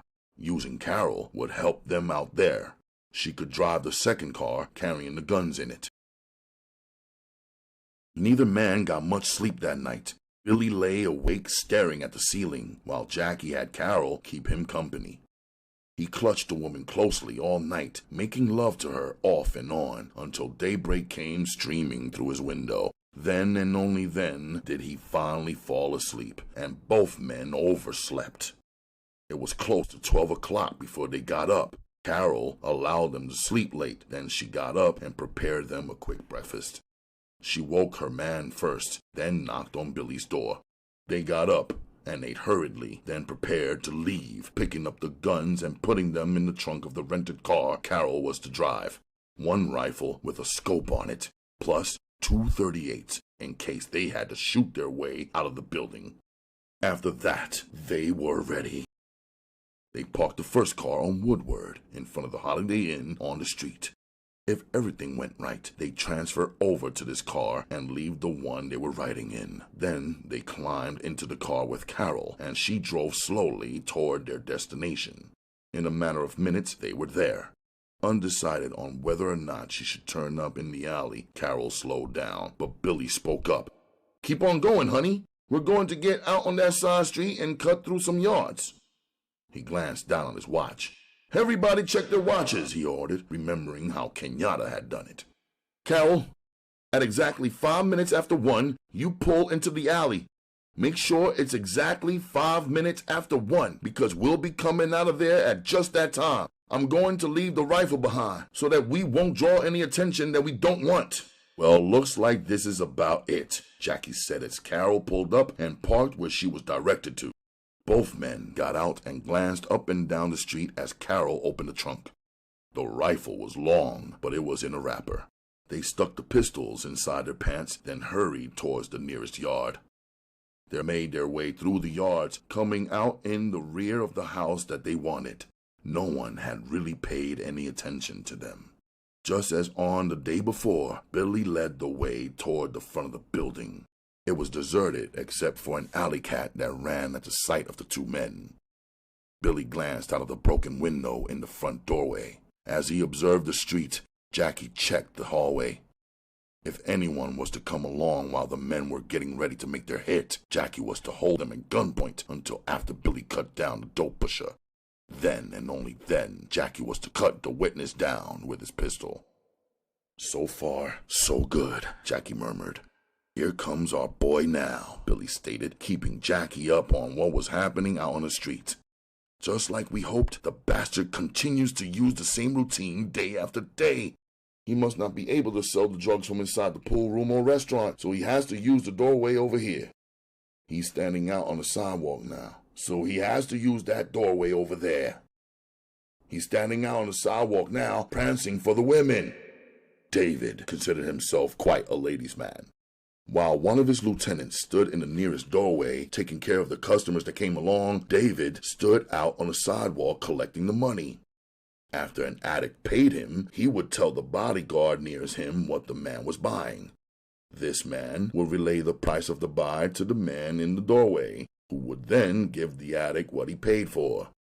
If a bust ever went down, the only man who could really end up with a case was the one in the doorway, because he was the only one with drugs in his possession. Only if funny money was used could David end up with a case, but he had a fighting chance because the addicts never got the drugs directly from him. Billy took his time and removed the rifle from the cover. He checked out the scope. Then he took deliberate aim, zeroing in on David's small chest. The sound of the rifle going off in the hallway was loud, almost busting the eardrums of the two men. As David was thrown back by the strong blow, Billy took aim and hit him again. He searched the street quickly for the drug addict they wanted, but the man was nowhere in sight. He didn't have to wipe the gun off because he had used a pair of light rubber gloves. He just dropped the rifle and started swiftly down the hall. Jackie was right at his heels. A man started to open his door to glance out, and Jackie snapped off a quick shot at the man's head. At the sound of the gunshot, other doors that had started to open quickly closed. The two men made their way out of the building without anyone really getting a good look at them. Billy glanced at his watch as they made their way through the yard. He realized at once that he had made the kill too quickly. Now, they would have to wait at least 1 minute for their ride. "We're going to be early, Jackie. I should have held up, and then this shit would have gone off like clockwork." Jackie gave his frequently used shrug, which meant he didn't give a fuck one way or the other. When they reached their destinations, the car hadn't arrived. The men stepped back out of sight in a gangway and waited. Carol arrived 30 seconds later, to both men's joy. They rushed out and jumped in the car before it had even stopped. Then they ducked down so that it looked as if she was alone. Carol drove slowly through the alley. When she reached Brush Street, she pulled out into the oncoming traffic slowly, making sure she didn't break any laws.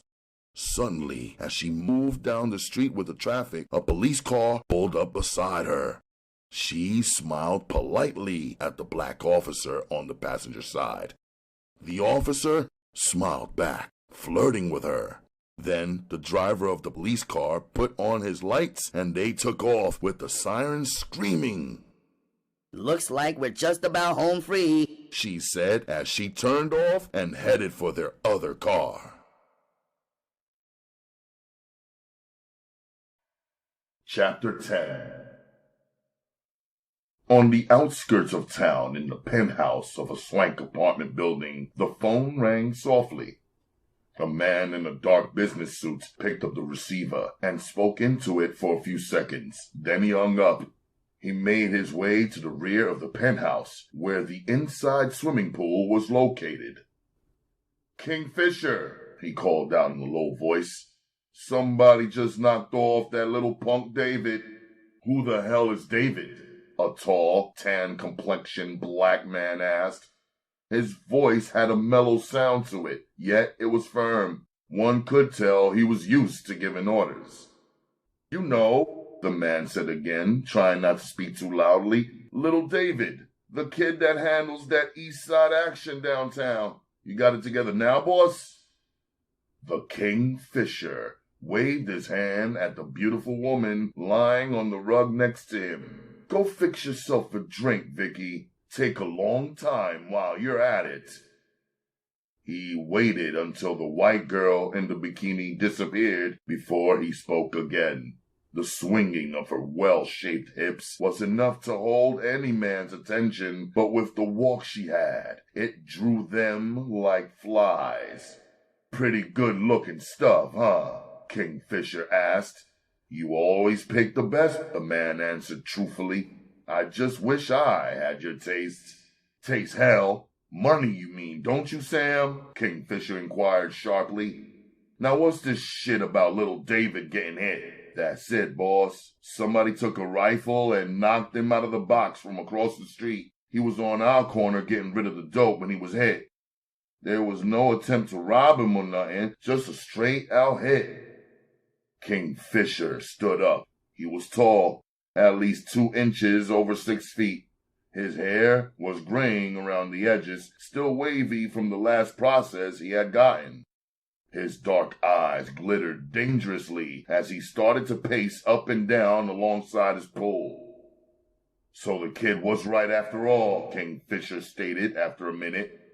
"You know he called and told me he had been warned about selling drugs in the city? Seems as if some fucking organization is out to close down all pushers. I told him, don't worry about it. I'd handle it from here. So now he's dead, and ain't nothing been done." Kingfisher stopped his pacing. "Who the hell did I put on the job of checking this shit out?" He glared at Sam. "Do you remember anything about this shit, Sam? Didn't I say I was going to send somebody downtown to check this shit out?" "Yeah, boss. You were going to send somebody. Then I think it slipped your mind, 'cause you didn't say anything else about it." "You should have reminded me about it, Sam. What's wrong with you, man? You falling down on the job?" Kingfisher glared at his bodyguard. He had to blame somebody for it, though he knew he was totally responsible for what had happened. He hadn't taken care of his business. "It's something little David told me, too," Kingfisher continued. "The kid said the warning was for me also, and I only laughed about it." The Kingfisher fell silent then, as he realized that he could have been knocked out of the box just like David had been. Neither one of them had taken the warning to heart, and now David was dead. Sam, I want you to put some of our best men on this. Let the word out that I'm giving up $5,000 for word on who made this hit. Then we'll see. Yeah, we'll get to the bottom of this shit, and quick.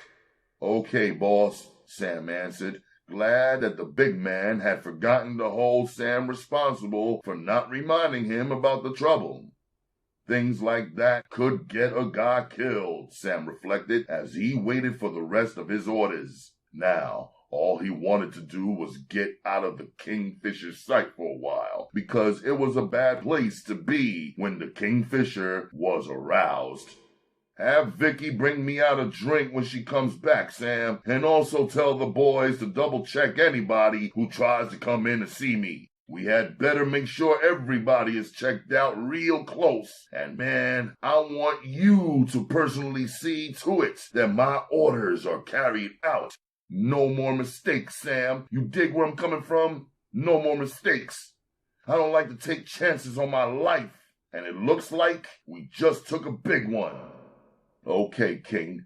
I'll handle everything just like you want it done, Sam answered, starting to back out. Okay, Sam. Get in touch with little David's boys and put one of his closest men in charge. Use one that knows just how the operation goes. We'll continue to supply them with stuff, but make sure you pick a winner, man. Don't come up with no punk who might end up one day turning state's evidence against us, Kingfisher ordered, waving his hand to add emphasis to his order. The huge diamond on his finger glittered wildly as his hand went back and forth. Also be sure to find out the name of this organization that's trying to put the pushers out of business. I want this tonight, Sam. Tonight. Do you understand? Sam understood only too well. He almost broke and ran from the room. He had a lot to do, and he would have to put pressure on those under him. When the boss got scared, there was no telling what he might do, and the boss was scared now. Anytime someone got knocked off in their organization, the boss got shook. For a heavy-set man, Sam moved swiftly. He weighed over 200 pounds. He was an ex-boxer and policeman. He had gotten caught taking bribes and was kicked off the force, but since then, he'd made more money than he'd ever dream of. So he hadn't really lost anything except a steady job that took up too much of his time. Working for the Kingfisher was a sweet job, except for times like this. Well, it wouldn't last. Whoever the upstart was would be quickly taken care of. Sam would personally see to that. His very existence depended on it. Back in the ghetto, Kenyatta had just heard the news by phone. He broke out some expensive wine and was drinking it when his two hitmen came to the door. "Hey, what you gonna say?" he yelled in greeting. "You know, Billy, you boys are better than I've realized. You don't waste my time, do you?" He smiled at the men, then called out to Betty, "Honey, find some more glasses so that we can get our brothers here relaxed. I know they love to have a glass of this good wine." Billy flopped down in his chair. "Yeah, I could use some if it's cold," he said as he straightened out his legs. The butterflies inside his stomach were just beginning to leave. It took a while after a job for him to relax.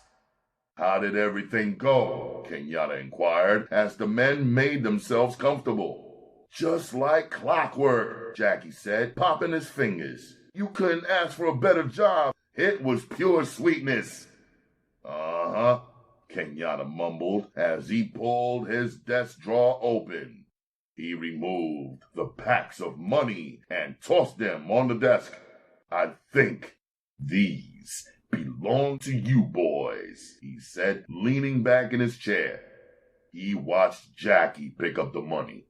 The man took the 3 bundles, tossed one to Billy, stuck one in his pocket, and tossed the other one to Carol.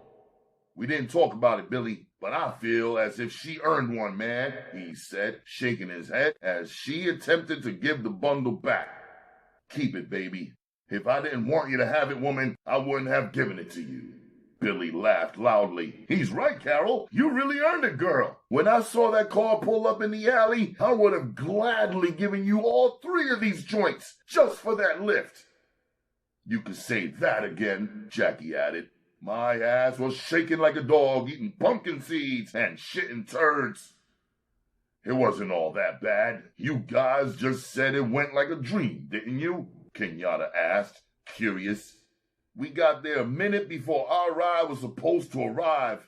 You know that timing shit is the key to everything, man. If your timing is off, you can blow the whole fucking caper. Kenyatta shook his head in agreement. Timing was one of the points he was trying to drill into his military men up at the farm. It was all important. Without it, you might as well hope for blind luck. Now that you boys have got that over with, I guess you'll want to take a rest. Now that you boys have got that over with, I guess you'll want to take a rest before knocking off that food stamp joint, huh? Not hardly, man. We need the bread. This little shit we made from you ain't about nothing, man. We use it for fuck-around money. Nah, we're still ready to knock off that joint, Kenyatta, whenever you make up your mind to go for it.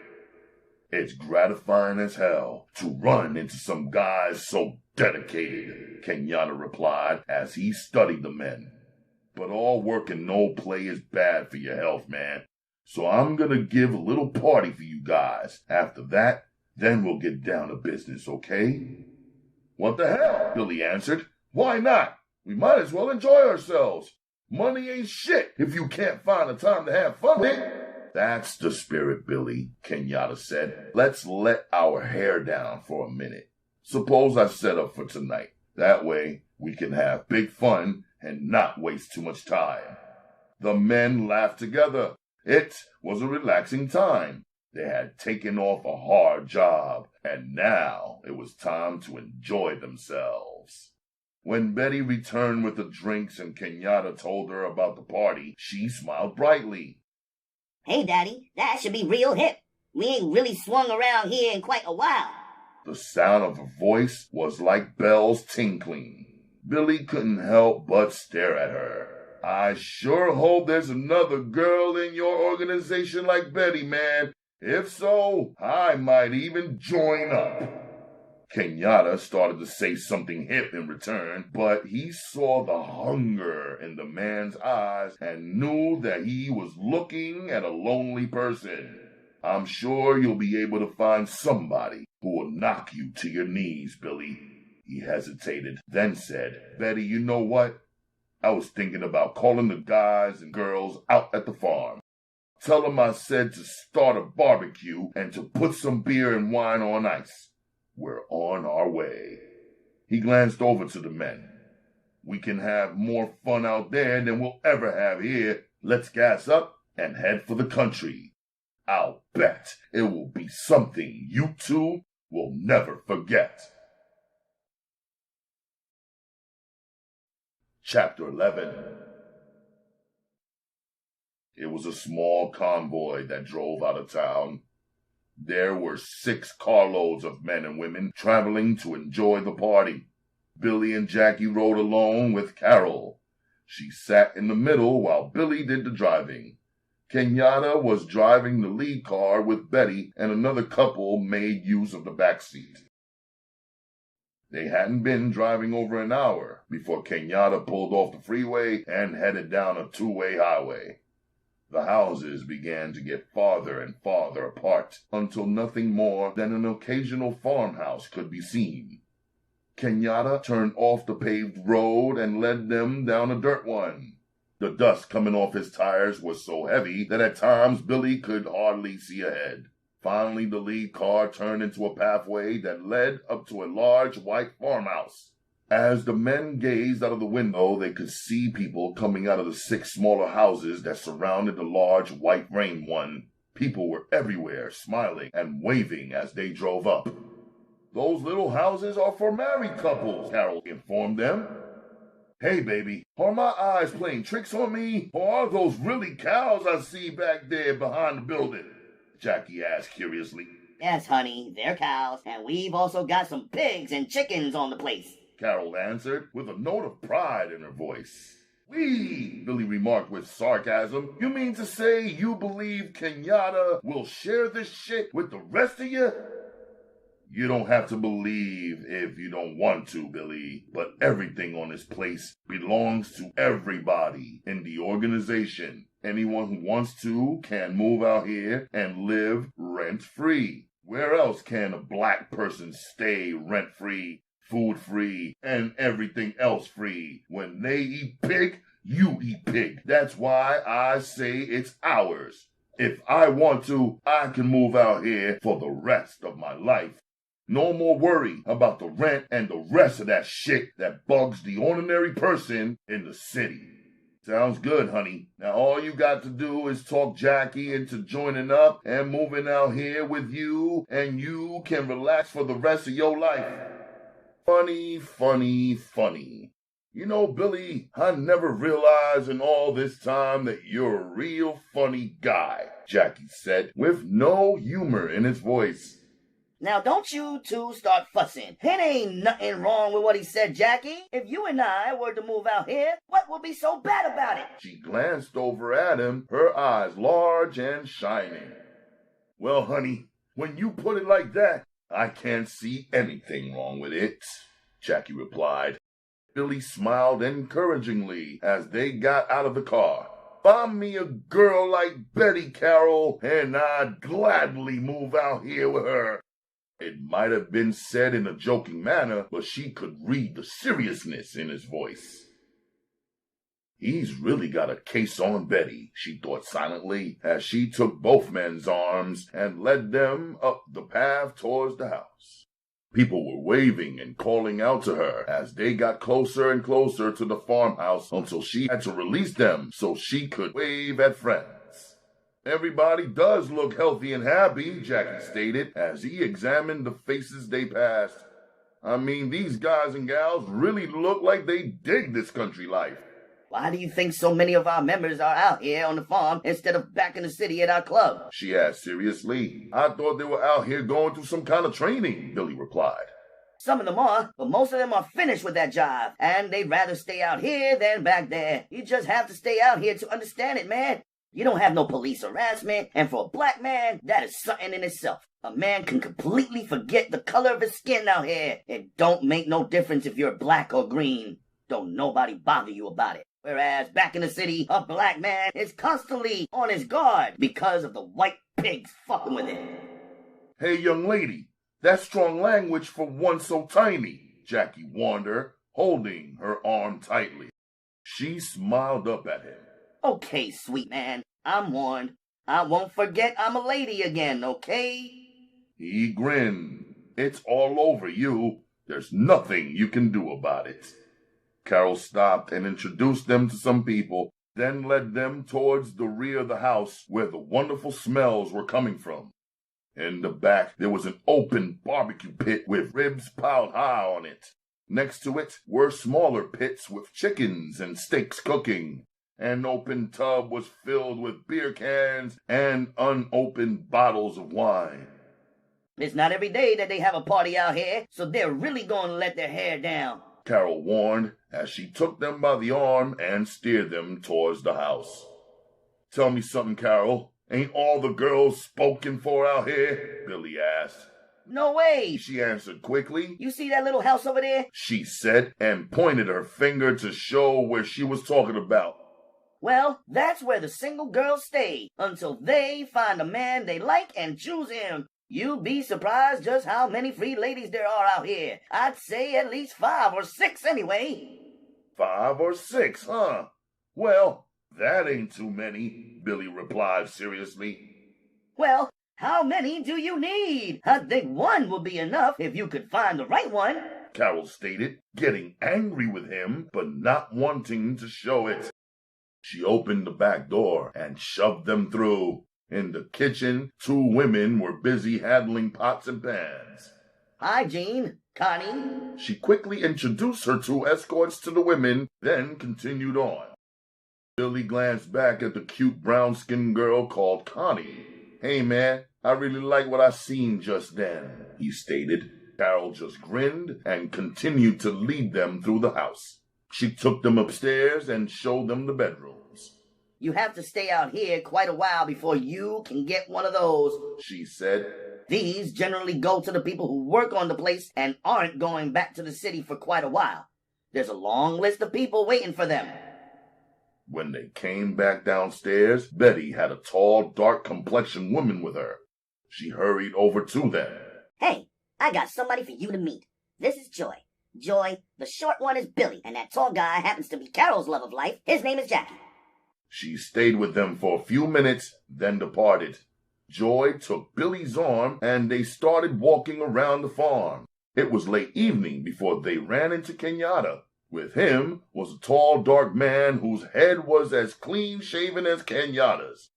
As the two men stood in the firelight of the bonfires, they looked to be brothers. But as one got near them, it was obvious that the clean-shaven heads were the only thing the men had in common. Both men were tall, but where Kenyatta had a heavy beard, Ali, the brother next to him, had none. Both men had heavy black mustaches, yet there was a difference even in those. Ali's mustache came down in the style of Fu Manchu. Kenyatta noticed them near one of the large bonfires that had been made in the backyard. He came over with his companion. "Hey, brothers, I hope you've been having a good time," he inquired in the way of a greeting, then continued. "This big bastard next to me is Ali. I guess you can call him my right-hand man. He runs the farm for me, or the club in the city whenever I'm out here. We generally switch around. One of us is always at one place or the other." The men quickly shook hands. Then Kenyatta noticed the woman with Billy. "I seen you found the finest black woman on the farm, Miss Joy. She's really something else, Billy," Kenyatta said as he reached out and pulled the woman over to him. He gave her a big bear hug. "This is Betty's aunt, Billy. Believe it or not, you can damn near tell from looking at them. They do resemble each other a little, but my woman is finer." "I have to say, that's a matter of opinion," Billy replied truthfully as he grabbed her arm and pulled her back towards his side of the fire. Joy did resemble Betty slightly, but she was bigger. Her nose was longer, lips wider, hips bigger. Yet both women had the same walk. Billy had been overwhelmed by her since they had met, and now he was even more drawn to the woman. She was his kind of woman. He liked them tall and black, and after talking to her, he knew she was intelligent. For some reason, Joy was drawn to the short, husky man. She knew he liked her, and not for just the thought of going to bed with her either. She could tell the man was lonely, yet very choosy. He carried himself like a man, even in front of Kenyatta, where she had seen a lot of men give up their manhood unknowingly, going out of their way to be accepted by Kenyatta. That was one of the main reasons she hadn't chosen a man yet. Most of the ones she came in contact with out on the farm were followers, men who had to look up to another man to tell him what to do. She couldn't stand a man who didn't believe he was a leader. At once, she recognized this quality in Billy. He wasn't a follower. He led. She could tell that from the way Billy and Jackie got along. Billy was actually the leader. He didn't flaunt his leadership. It just came to him. She wrapped her arm around his. "Ken, you should have brought this man out here long ago. We're in dire need of men like him," she stated in a husky voice. The group of men laughed. "Anyway, honey, I'm giving this small party for him and his partner, so maybe that will make up for my neglect." "I hope the sheriff don't come out," Jackie said as he stared around at the huge fires burning. "Seems to me one of your neighbors just might call them, seeing all these fires going." Kenyatta glanced at the bonfires. "If they should show up, we can handle it. But as far as neighbors, we don't have one closer than 5 miles. They leave us alone, and we do the same. How long are we gonna stay up here? Billy asked. Why? Don't tell me you're in a hurry to get back to the city. What are you, homesick? Nah, brother. That's why I'm asking. I ain't in no kind of hurry, Billy said seriously. He pinched Joy's arm and smiled at her. I could stay up here for the next year now. Kenyatta laughed loudly. Yeah, man, I think I understand right where you're coming from. But to answer your question, this party won't last but a day or two. Whenever we have one, it's generally over sometime the next day. So if you're tired by then, we'll be going back. Ali spoke up for the first time. I've had the cabin over there on your right fixed up for you guys. There's 2 bedrooms inside, so you have as much privacy as you could want. Good, Jackie said quickly. I was wondering if we'd have to sleep in the car because of my height. The idea of sleeping in the ride tonight didn't appeal to me. The way he said it made the small group of people laugh together. There was a feeling of warmth between them. It seemed to spread until everybody on the farm felt it. A feeling of brotherhood, black love, love for each other. As the night passed slowly, couples began to slip off into the darkness. The music coming from the house began to change. Instead of the hot, driving beat of soul that made you want to dance, it now became soft, lovers' music. Billy sat under a tree, nursing a drink, while holding Joy in his arms. He could feel the woman's heartbeat. Joy, I don't know how to say it, honey, but I wish I had come out here sooner and met you. It's as if a new world has opened for me. It's hard to believe that you don't have anybody. She smiled in the darkness, not used to jumping to conclusions. She hated to make a choice so soon, but still realized that it would have to be a quick decision. Billy, I don't even know how to begin. I can't say I'm in love, but I can tell you I'm damn interested in you. But what kind of woman would you take me for if I gave myself to you tonight? I don't want you to think I'm some sort of tramp, honey. For an answer, Billy kissed her lips until they were sealed. That's your answer, honey. How could I think anything about you except happiness? That's what you bring to me. Pure happiness. Again he kissed her, slowly. Their kisses were not wild, but full of tender passion. Honey, she began. It's really too soon. How can either of us be sure? I mean, we just met, yet I feel as if we've known each other for years. She removed her arms from around his neck. Billy, I just don't want to be hurt again. The last man I loved tried to take advantage of me. When he found out I really cared, he wanted to make a whore out of me. It's not that I wouldn't work for my man. It's just that I don't believe a man could really love me if he wanted me to work the streets for him. Darling, Billy began, the words sounding strange to his ears. Something like that you don't even have to worry about. Joy, I'm a man. And I think I get enough money for me and my woman. I know it's too soon to be talking about you being my lady, but give it some thought, aight? For an answer, Joy stood up and took his hand. She led the way across the farmyard towards a small white cabin sitting back in the dark. The door didn't take a key. It opened when she twisted the doorknob. Inside, the cabin was dark, and Joy felt around until she found the light switch. The small bulb lit the room dimly. Joy didn't stop in the small cabin's tiny front room, which was used for a kitchen also. There were 3 other doors leading from the front. That door on your right, Billy, is the bathroom. The other door leads to the bedroom that Carol and Jackie will use. This is our room, honey, she stated in a deep voice as she pushed open the door. The bed in the room was a simple wooden one, with a large mattress on it. Joy didn't waste any time after entering the room. She quickly slipped out of the blue jeans she had been wearing. Billy watched her out of the corner of his eyes. When she came out of the shirt she had on, he knew he had been right. He had sworn to himself all day that she didn't have a bra on. Now he knew He had been correct.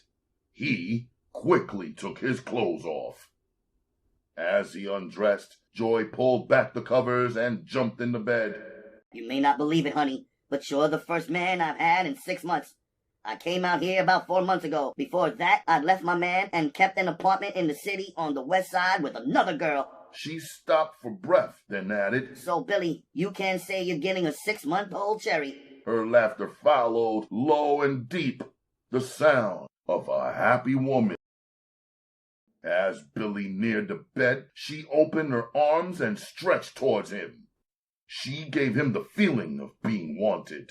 He came to her then, taking his time as he let himself down beside her.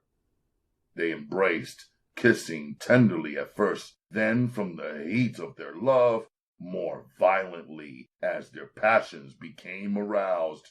A low moan escaped from Billy as an enveloping awareness overcame him. His masculinity became swollen, larger than he believed possible. It had never gotten that big. He could feel it vibrating between his legs like a plucked string, constant in its movements. When Joy's hand came under the sheets searching for his manhood, it came in contact with the steadily increasing rod. Her happy gasp of joy filled him with a joyous warmth. Billy clutched her to him tightly. It was all he could do to stop from having premature climax. His hands fumbled under the sheet, feeling only the softness of her skin. She ain't got nothing on, the words exploded in his mind. He felt the hairs on her body, which only aroused him more. Come on, honey. She moaned in his ear. Take me, Billy. Take me. It was more like an order than anything else. He wanted to take her, but tried to hold back. He didn't want to come too soon. Her legs spread open, and he found himself on top of her, yet not remembering ever having climbed on top of her. The first time didn't last 30 seconds. He could feel himself coming. Joy never allowed him to stop. He came, screaming out silently against her neck. She pushed up against him, forcing him to stay in her. Her hips moved, grinding and twisting until he could feel himself growing again. The second time was more controlled. This time, Billy knew what he was doing. He moved on top of her with practiced movements. From past experience, he knew how to please her. His movements matched hers. When she moaned with pleasure, he clutched her tighter. His hands pulled her soft, firm ass even closer until she screamed out loud in her pleasure. For a time, they seemed to be struggling against each other. Both of them, from their prone positions, hunched each other with such force that it seemed as if someone would be hurt. Her screams became louder until Billy was sure everyone on the farm could hear them. God damn, Daddy! Don't stop now! She cried out as she felt him beginning to come. He couldn't help himself. It was there, and no matter how he tried, he couldn't stop the nut from cracking. In his final plunge, he managed to reach that certain spot that set her off. Joy tightened her grip on his wide shoulders and rode it out. This was the first time in her life any man had made her reach 4 climaxes. They began one after the other until she was weak. Billy remained on top of her, too weak to move. For a minute, he was like a dead man. Then the exhilaration was gone. All he could do was merely exist. Too weak to move, he remained on top of her as pleasant lethargy overcame him. The couple remained locked together until they heard a noise coming from the living room. That must be Carol and her fellow, Joy said as she shoved Billy off. Honey, you can't make a home up there. I'm big, but not that large. She added, then kissed him on the cheek as she rolled over. It was daybreak before Billy drifted off to sleep. Later on that afternoon, Kenyatta knocked on the door and entered when Billy called out to him, thinking it was Jackie. "What is this?" Kenyatta yelled out as he came strolling in. "What's the deal here? You people plan on staying in bed all day?" Joy snatched the covers over them quickly, but not quickly enough. "Damn, that was some pretty good peep I got. But don't worry, Joy. I've seen ticks before. Maybe not quite as large as yours, girl, but enough not to get excited over them." "What brings you out so early?" Billy inquired, trying not to show his irritation.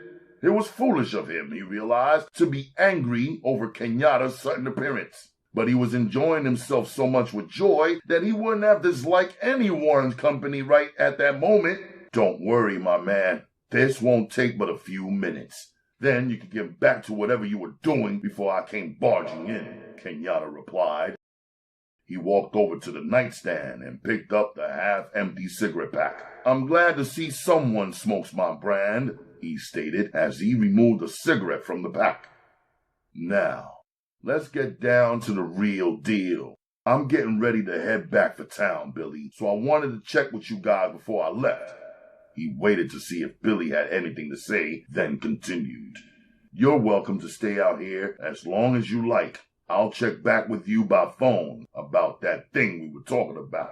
He hesitated, then added, "I was thinking the first of the month will be about the best time, Billy. It seems as if they'd have more bread around then.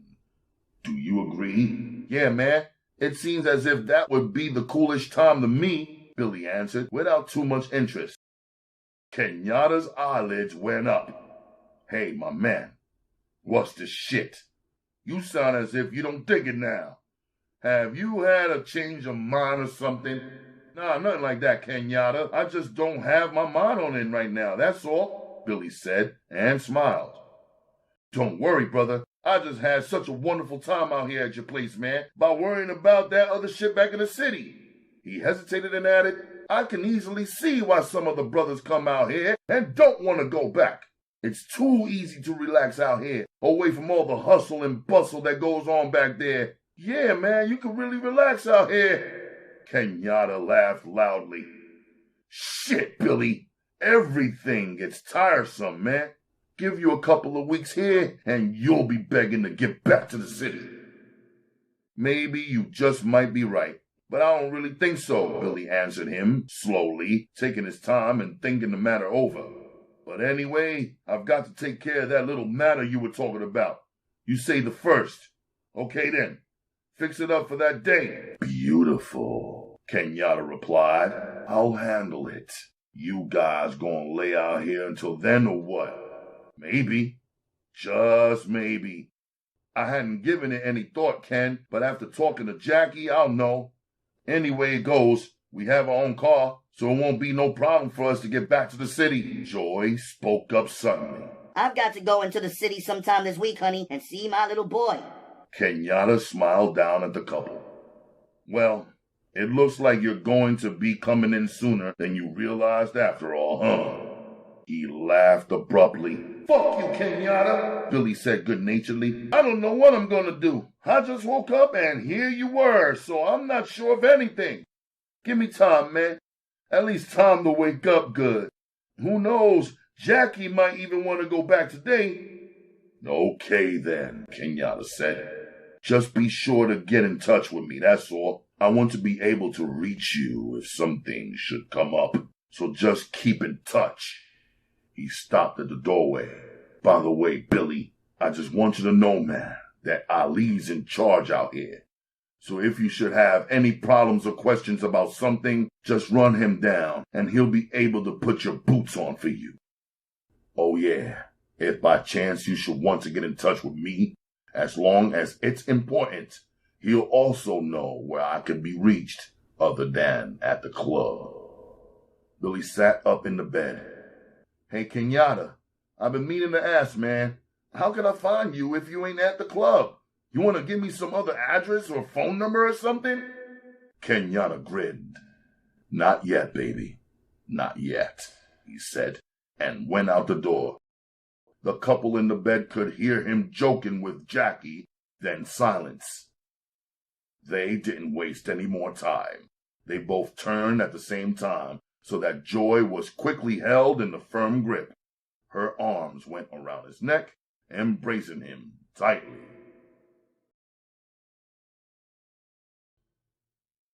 Chapter 12. In the late afternoon, as Kenyatta and some of his group drove swiftly back towards town, Detective Benson and his partner sat in their office pondering the latest killing to be dropped on their laps.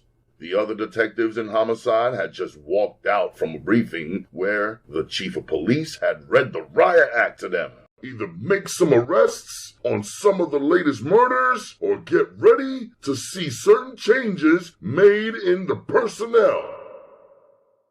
Some changes would be made, and none of them wanted to be the officers shifted around.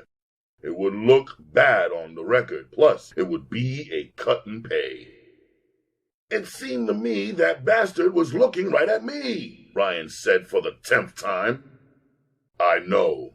I had the same goddamn feeling, Benson admitted.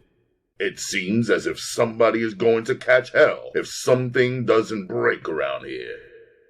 I had hoped that by now, Ben, some kind of break would have come our way, but there's been nothing. It's as if nobody knows a fucking thing about this. And I'm sure as hell that the same people are responsible for all these murders. Benson stared moodily at the ceiling. I'd have thought that after talking to what seemed like every goddamn junkie in the city, we would have turned up something. But no, not one damn break. Yeah, I know what you mean. We must have talked to over 100 of the bastards, yet none of them could give us the information we really needed, Ryan stated, going over in his mind the long hours they had put in talking with various drug addicts. We can feel proud of the fact that we've helped Narco bust at least 10 different pushers, Benson stated. Them guys in Narco have got it made, man. Just kick in a few doors down and they got all that they need to make their bosses happy. The sudden ringing of the phone made both men alert. Don't be in too much of a hurry, man. It might be another killing, Benson said. Yeah, I remember you. James Brown. I've been wondering when you'd call. I've been giving you a lot of thought, thinking you shitted us to get out that day, Ryan stated, leaning back in his chair. You're right around the corner, huh? Well, come on up. One of us will be waiting downstairs for you, Brown, so hurry up. Ryan hung the phone up and smiled over to his partner. And as for you, Detective Benson, he said, grinning at his partner, I don't ever want to hear you call these guys human riffraff anymore. Come on, I'll explain it to you on the way downstairs. I think our break has come.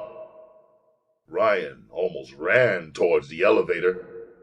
Our boy Brown just might have something for us. He thinks he can pick out the mugshots of the men who put the finishing touches on our pusher man, Little David. Yes, sirree. He says he's sure of it. If the boys are in the mug books, we got our break.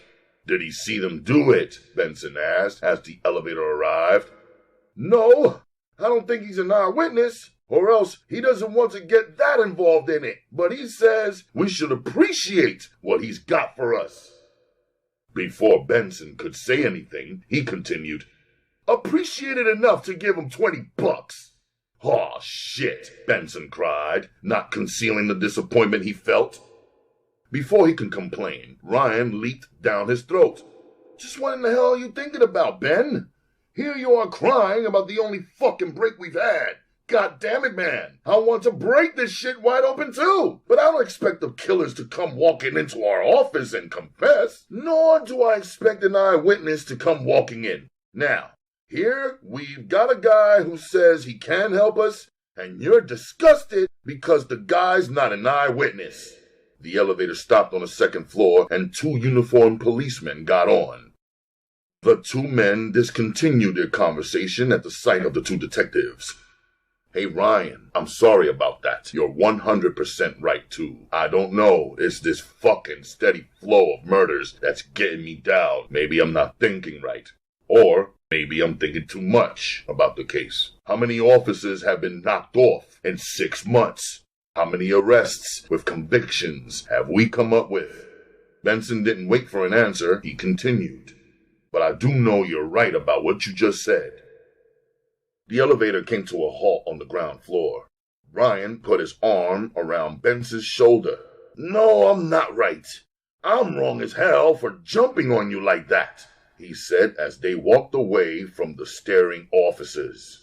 I should know better than anyone how a man can hope too much. I know exactly why you feel disappointed. It's because you're such a damn good cop. That's why. Before the men can continue their conversation, the man they were looking for came running up. James Brown glanced around nervously. I don't like to be seen down here. Come on then, Ryan said and led him back towards the elevator.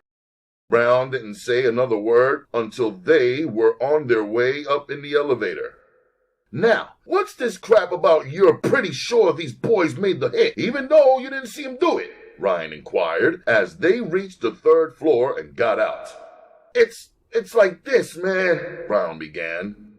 These 2 guys were watching little David for the past week. I mean, really laying on the guy's tail. That's the reason why I noticed them. They didn't show up until David did and didn't leave until after he did. At first, I thought they might be cops, you know. But after getting a good look at them, I knew they were hoods. Next, I put them down as a couple of stick-up men who were trying to figure out a way to knock off little David. When I say knock off, I don't mean put him on ice. I just figured they wanted to rip off some of the dope money David was racking up. Benson led them to the rear of a large office. There was a long counter in the front where 2 policewomen worked, but they went past the counter. He opened the door into a small room with nothing but a desk in it. There were 4 hard-backed chairs scattered about. Benson held the door open for the other 2 men to enter. Then he went back out. He returned, carrying 3 large books. I'd figured we start with the books that contain all our hold-up men, he stated as he dropped them on the desk. Damn, Ryan, you know these bastards are heavy, right? I don't know how those women handle them. I do, Ryan replied. They don't try to carry 3 of them at the same time. Both men laughed, then fell silent as Brown started turning the pages. I saw quite a few people in that one that I know, he said before opening the second one. He hesitated, then asked, If I find what I'm looking for, you guys are going to kick out the $20, aren't you? The 2 detectives glanced at each other before one of them made a reply. You know, we don't make it a habit of kicking out money. It has to come out of our own pockets, Brown. Brown shrugged and closed the book. His intentions were plain. Man, that's why I asked you about the 20 before I came up. I didn't want any misunderstanding. You wouldn't like to try out the 9th floor lockup, would you? Benson inquired harshly. His temper was at the boiling point. It wouldn't take much to make him slap the man in front of him. Brown shook his head. Nah, man, I don't want to get locked up.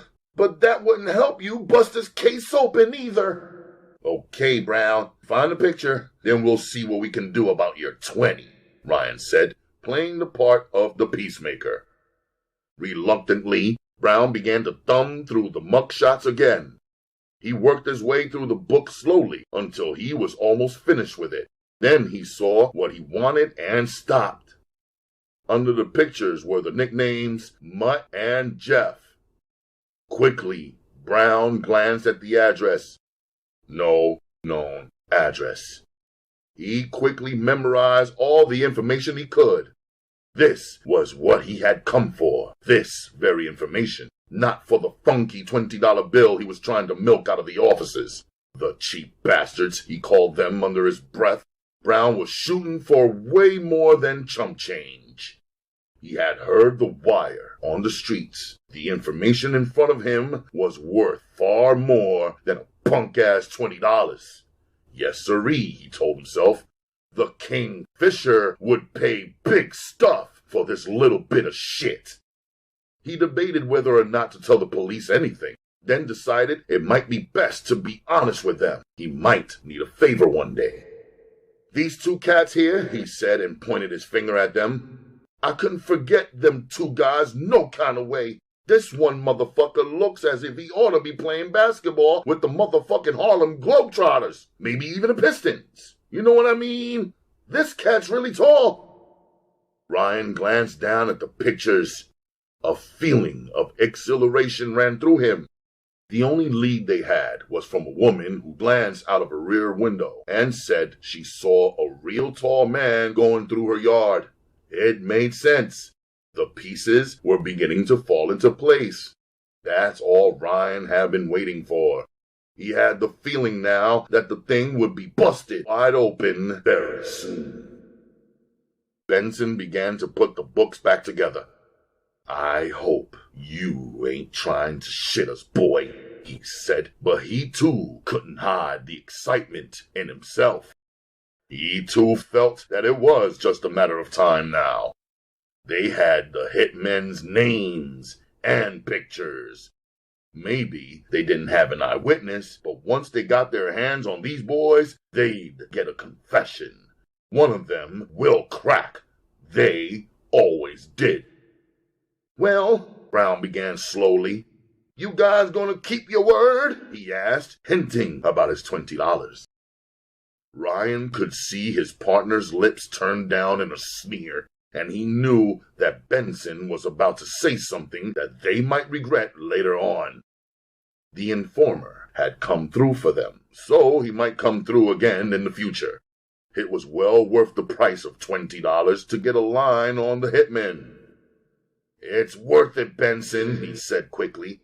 "Brown here really earned his pay. Let's split it up. Who knows? He might come up with something else one day that we might be able to use." Benson didn't like the idea of paying out any money, but, as Ryan said, it was sure well worth it. "Okay, give it to him. I'll give you my share as soon as we go out. I got to get some change for a 20. "I don't know if I got that much on me, Ben, so why don't you give him your 20, and I'll straighten with you, okay?" Gritting his teeth, Benson set the books back down. He fumbled around to get his wallet out, then removed a $20 bill. "That was my fucking lunch money for the rest of the week, Ryan. I hate to see that bastard take it and shoot it up. I know Sally will give you a few more dollars if you should get uptight," Ryan said, referring to Benson's wife. "Yeah," Benson replied, but he wasn't smiling. He didn't like the idea of paying informers. He tossed the $20 bill down on top of the desk. "Don't have an overdose with it, Brown," he stated coldly. As he gathered up the large mug containers, Ryan watched his partner. The hunched-over shoulders and the firmly tightened jaw muscles revealed the man's feelings more than any words could. Ryan decided to get rid of Brown as soon as possible. "What's wrong with him?" Brown asked as he was led from the room. "You wouldn't think that I just gave him the information that might get him a promotion, would you?" Brown was just paying lip service now. What he wanted most was to get as far away from the police station as he could. He would make his phone call from the nearest booth, then have Kingfisher's men meet him somewhere. He wished there was some way he'd get to meet the Kingfisher in person. That would really be something. He would be set for life then. Any time you worked for a man as big as the Kingfisher, you had to handle big cash. How? The thought kept flashing through his mind. If only he could set up an appointment, he felt sure he could sell himself to the man. "Okay, Brown, now you keep in touch, you hear?" Ryan said as they reached the elevator. "Don't worry about me, man. Just check your partner out. I hate to work for people that doesn't appreciate what I'm doing. I could get killed for this shit, whether or not you fucking guys realize it. I mean, your buddy has his fucking mouth pushed out over $20 fucking dollars. Yet, I put my life on Front Street to help you guys out. I ain't getting no credit for this shit. I'm just doing you a favor, you know what I mean? Damn, Ryan said to himself, stepping back so that he wouldn't have the man talking directly in his face. Brown's breath stank like yesterday's turds. Another good smell of it, and he'd feel like letting up his lunch. When the elevator came, Ryan changed his mind about riding downstairs with the man. Okay, Brown, I'll let you go from here. You know your way out, don't you? Now next time, do it just like you did today. Don't worry about the money. If you have something nice we can use, I'll find the cash somewhere. Ryan held the door open and then stepped back before Brown could talk directly in his face. James Brown only nodded his head in agreement. Yeah, man, I'll just do that, he said, but his thoughts were completely different. It would be a cold day in hell before you bastards get some more information out of me, he reflected. If I hadn't needed to see that mug book, you motherfuckers wouldn't have gotten that info. He watched the door close, keeping the fake smile on his face until it was completely closed. Then he spit against the door. You bastards! He cursed loudly, since he was the only one in the elevator. As soon as it reached the ground, he rushed towards the nearest phone booth. How, oh how, he wished he could have gotten his hands on a snapshot of those two guys. Briefly, he wondered how he could go about getting one of the pictures. He knew the men were ex-cons. There had to be other pictures of the men around. His mind raced, trying to figure out how it could be done. If he went back upstairs after the detectives left, could he possibly con one of the other policewomen into letting him glance back through the books? Nah, the bitches wouldn't go for that. After all, they were police too, even though the cunts had pussies.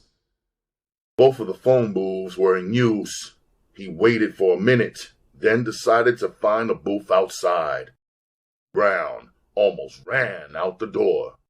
He spotted one across the street, then almost got a ticket for jaywalking. He searched in his pockets frantically for the number. Kingfisher's men had been up on the corner, passing out the number, telling everyone that the reward would be paid instantly. Finally, Brown found what he was looking for. Then he had trouble finding a dime. For a second, he thought he might have to go back across the street and get change for the $20 bill. He finally found the dime, dropped the coin in the box, and dialed the number. Just as quickly, he got a busy tone. He tried it again, and on the second try, got through. Hey, man, this is Brown. Brown off of John R. Street. Yeah, well, I'm calling about that reward Kingfisher is offering. Yeah, man, I'd like to see the Kingfisher. Yeah, brother. I guess you would like to see the Kingfisher. The man's voice came back over the phone. You and half the niggas in the city. Now tell me, man, what have you got? Hey, baby, Brown cried. It don't go like that. I'm calling about the reward money, man. So take this off. Whoever you got to get in touch with, ask them how much they will pay for the names of the two men that made the hit. The man on the other end of the line got serious. Sam had leaned on him and the rest of the boys. They wanted this shit cleared up, and this might be the break they were looking for. Listen, Brown, give me that number and I'll get right back to you. Okay, brother. 366-8247. But listen, my man, find out how much they're paying for the names, you hear? I can't give you the guys' addresses, but I sure can tell you where they hang out at. Okay, Brown, just hold on, man. The line went dead in his ear, and in 3 minutes, the phone rang. Brown here, he said into the receiver. Listen, Brown, I'm going to send a car to pick you up. Where you at? Brown hesitated for a minute. How do you expect to pick up your money, man, if we don't do business with each other in person? The voice asked. Okay, my man, Brown answered quickly. How about picking me up on the corner of Brush and Verner Highway? How long would it take? We're leaving now, man. We'll be in the black Cadillac, So when you see it cruise up, you'll know it's us. Oh yeah, Brown, don't let this be no bullshit, man. 'Cause we ain't got no fucking time for games. Don't worry about it. The phone went dead in Brown's ear. He hung it up and started walking. He figured that by the time he got there, they should be pulling up. He was right. He hadn't been on the corner 5 minutes when a black Cadillac came up and stopped. Brown glanced at the two men sitting in the car as he walked up.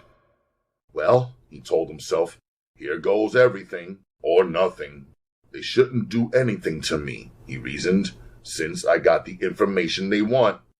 Maybe I'll really get a chance to see the Kingfisher after all. As he neared the car, the door opened. The man on the passenger side got out and got him back. You Brown? The man asked as he came up. He could only nod his head in agreement. Get in. It was more like an order than anything else. The car pulled away from the curb before he could get the door closed tight. What's the guy's names? The question came harshly. How much cash is involved, man? Brown countered. I done told you once, Brown, that we don't play fucking games. Now, who were the motherfuckers who knocked off David? The feel of cold blue steel against his neck started Brown to sweating. Brown, we're not fucking joking with you, man. We want those motherfucking names. The gun pressed against his neck scared him, but the thought of the large reward being taken from him gave him courage. Hey man, I heard the Kingfisher was a for real dude. The word is out that he's paying a reward for this information, man, and I want my share of it. Now, if you guys are trying to shake me down, I'm sorry. Killing me ain't gonna get the information for you. Brown couldn't have told himself where he got the nerve from, but it was there. I want to see some green, man. Real paper. You dig where I'm coming from? The cats I'm about to tell on would bury my ass if they knew I was there, man. Tim was just a leg man. Sam had told him to try to shake the information out of the man, but to not blow it. Sam was on his way over to meet them so that he could handle it himself. He had the cash with him. The driver, Big John, did not say anything. Brown glanced out of the window. He was surprised to see them crossing the Belle Isle Bridge. They continued on around the island until Big John parked near the beach. As soon as they arrived, another Cadillac pulled in behind them. A big man wearing an expensive suit got out of the passenger side and walked down toward a park table near the water. Tom motioned for Brown to get out and walk. Then he came out behind Brown. He led the way over to the tall, brown-skinned man. Hi, Sam. This here's Brown. He says he's got the info we want. Sam spread his hanky and sat on the edge of the table. You wouldn't really be trying to run no game on us, would you, boy? He asked harshly as he studied Brown. You use, don't you? The question took Brown by surprise. Yeah, man, but I ain't sick and I ain't broke. I got enough for a fix, man, so this ain't no game. Let's see your bread, Sam ordered. Brown removed the $20 bill, plus 7 more that he already had. He thanked his lucky stars that he had shaken the police down for those $20. It ain't much, Sam stated as he examined Brown closely. I don't know, boy. You just might be silly enough to try a shakedown. No way, man. My ma ain't had no fools. Can't you see, brother? I ain't no kid. Man, I've been around a long time, so I must have some kind of brain, Brown managed to say. What's the name of these punks that made the hit? Sam asked sharply. There were tears of desperation in Brown's eyes, but he shook his head. Man, the wire said the big man was paying a reward. Now, I don't have to get all of it, but I ain't giving up what I know for nothing, you know what I mean? I just ain't gonna do it. Them cats will fucking kill me if they knowed I was here, so I want to see some kind of bread. Sam examined him closely. He was pretty good at reading human nature, but he also knew a junkie could lie to Jesus and get away with it. "How do I know these guys you're talking about did it?" Sam asked, then added, "How the fuck do you know if they really did it unless you was up on the hit?" Brown choked back a lump in his throat, then said, "I'm going to tell you what I know, then see if you believe the names are worth anything." Then he ran it down how he had watched him following David for the past week. When he finished, he told everything except the names. "And you say you know these motherfuckers' names, huh?" For the first time, Brown told a lie. "I was in a joint with them. They don't know me, but I sure know them. There's one guy I played on the prison basketball team," Brown said easily. Sam shook his head. It sounded like these were his people, all right. He believed that he would have been able to see through the lies if Brown hadn't been telling the truth. Yet he didn't know where they lived, which made sense too. Hitmen wouldn't run around telling people how to get in touch with them, but Brown knew what neighborhood they hung out in. All young blacks have to have somewhere to hang out and brag. "Tell me something, Brown. Do you think your information is worth $5,000? Sam asked. Brown shook his head. "It might not be worth that kind of money, but it's worth something, mister." Sam pulled out his roll and peeled off 2 $100 bills. "How about that?" he inquired in that cold voice of his. "That should just about pay for the neighborhood they hang out in," Brown replied, seeing the huge roll and realizing that it was up to him to talk his way into as much money as he could get. "I not only know the 2 men's names, I also know their nicknames," Brown stated, wetting his lips. They had become so dry that he found it hard to talk. "So I'll ask you in all honesty, don't you think that's worth more than what you're offering me?" Sam looked at the man and laughed. "If you weren't a height, Brown, I could have used you. Now, give me some information that I can use." He wasn't asking anymore. Brown didn't bother reaching for the money. "I'm gonna put all my cards on the table with you, man, and hope you'll give me a fair shake. I don't know how much it's worth to you. Only you can be the judge of that." How much it's worth to me, Sam thought to himself. It's worth my home, my car, my wife, my very life. That's what it's worth. But he never showed it as he talked. Kingfisher wanted the men who had done this, and if he didn't get them, he was going to replace a lot of people, starting with Sam. Sam made a gesture with his hand. "Let's hear it, Brown. I ain't gonna try and fuck you out of no money. If I think your information is good, I'll pay you accordingly." "Okay," Brown said. "The short one's name is Billy Good, and the tall one is Jackie Walker, I think. But anyway, they're called Mutt and Jeff, 'cause one's so tall while the other one is so short. They hang out on the north end." Sam stood up so quickly that he took Brown by surprise. "Get on the phone," he said to one of his men, "and call Benny's barbershop. Ask him for the lowdown on a couple of punks called Mutt and Jeff. Then ask him what their names are." The man hurried over to the car Sam had got out of and started talking on the phone. He was back in a few minutes smiling. "The 2 studs are supposed to be pretty good stick-up men, and there are a few wires out on them as hitmen, even though their business is generally kept quiet." "Dangerous is the word," Benny said. "What about their names?" Sam asked, snapping his fingers. "Did you forget to ask?" "Nah, I got 'em, Sam. Let me think a second. Oh yeah, Billy and Jackie. He didn't know their last names, but those are sure the first ones." Sam smiled broadly, but the smile didn't reach his eyes. He was sure they had their men. It was just a matter of time now. "Go back and tell Benny to get a line on where the 2 of them stay," he ordered, and waited until the man left. "I guess you did earn a little more than $200, Brown," he said, and began counting. When he reached 500, he stopped. Brown couldn't believe his luck. At first, it had just been an idea, but it had paid off. 500. He had never expected the $5,000. The 500 was like $5,000. But as he watched, Sam peeled off some more bills. He put 10 $100 bills in Brown's hand. How's that, Brown? Does that make you happy?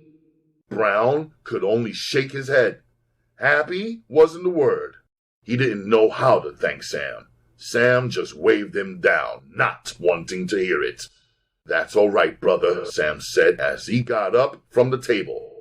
I am very thankful for the information you just gave us. If you want, my boys will drop you off at the nearest bus stop. And don't shoot too much dope at once, Brown. You might not live to enjoy your good luck. His laughter rang out loud and clear as he headed for his Cadillac.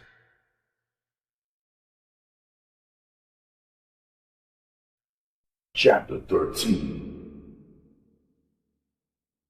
Billy and Jackie ended up staying out at the farm until the day before the robbery. Then they decided to come back to the city. Billy had made one trip in earlier that week to take Joy over to her mother's house, where he had met her parents and played with her young child. The little boy was only 4 years old, but he had taken to the big man right off. The people on the farm who weren't working that day gathered in the driveway and waved goodbye to the group as they left. Billy was taking Joy back to his place. They had decided to try living together. After the holdup, Billy planned on taking a trip to New York. They had an uneventful trip back to the city. In a way, I hate to come back here, Billy stated as he pulled up and parked in front of their apartment. Yeah, I know what you mean, Jackie replied as he waited impatiently for Joy to get out. His long legs were cramped from the small space in the rear of the car.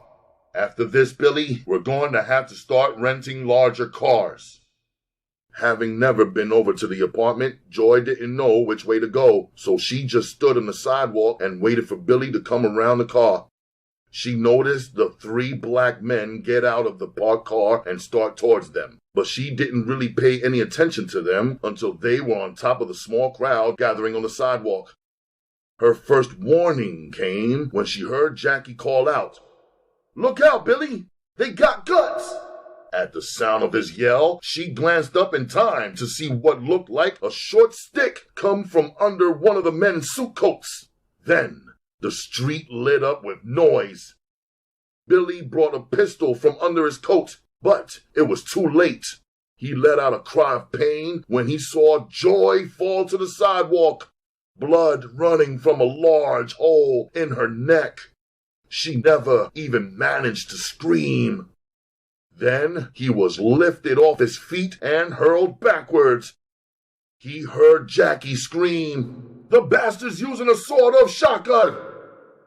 From his knees, Billy tried to raise the pistol in his hand, but another blow struck him, spinning him around. The sidewalk came up and met him, even as Jackie started to crumble. He had been a little more lucky. He managed to get off 2 shots before the shotgun blew the life out of him. Carol screamed and started to run. A blow in her back knocked her off her feet. She crawled a few more feet on the sidewalk, leaving a bloody trail until another well-placed bullet took her out of her misery. She fell over on the sidewalk, face down. The people glancing out of their windows saw a rare sight even for a ghetto. 2 black men and 2 black women dead on the sidewalk. Even as they watched, a black Cadillac with 3 men in it all the way from the curb. Their job had been well done. The big man could sleep nights again. Maybe.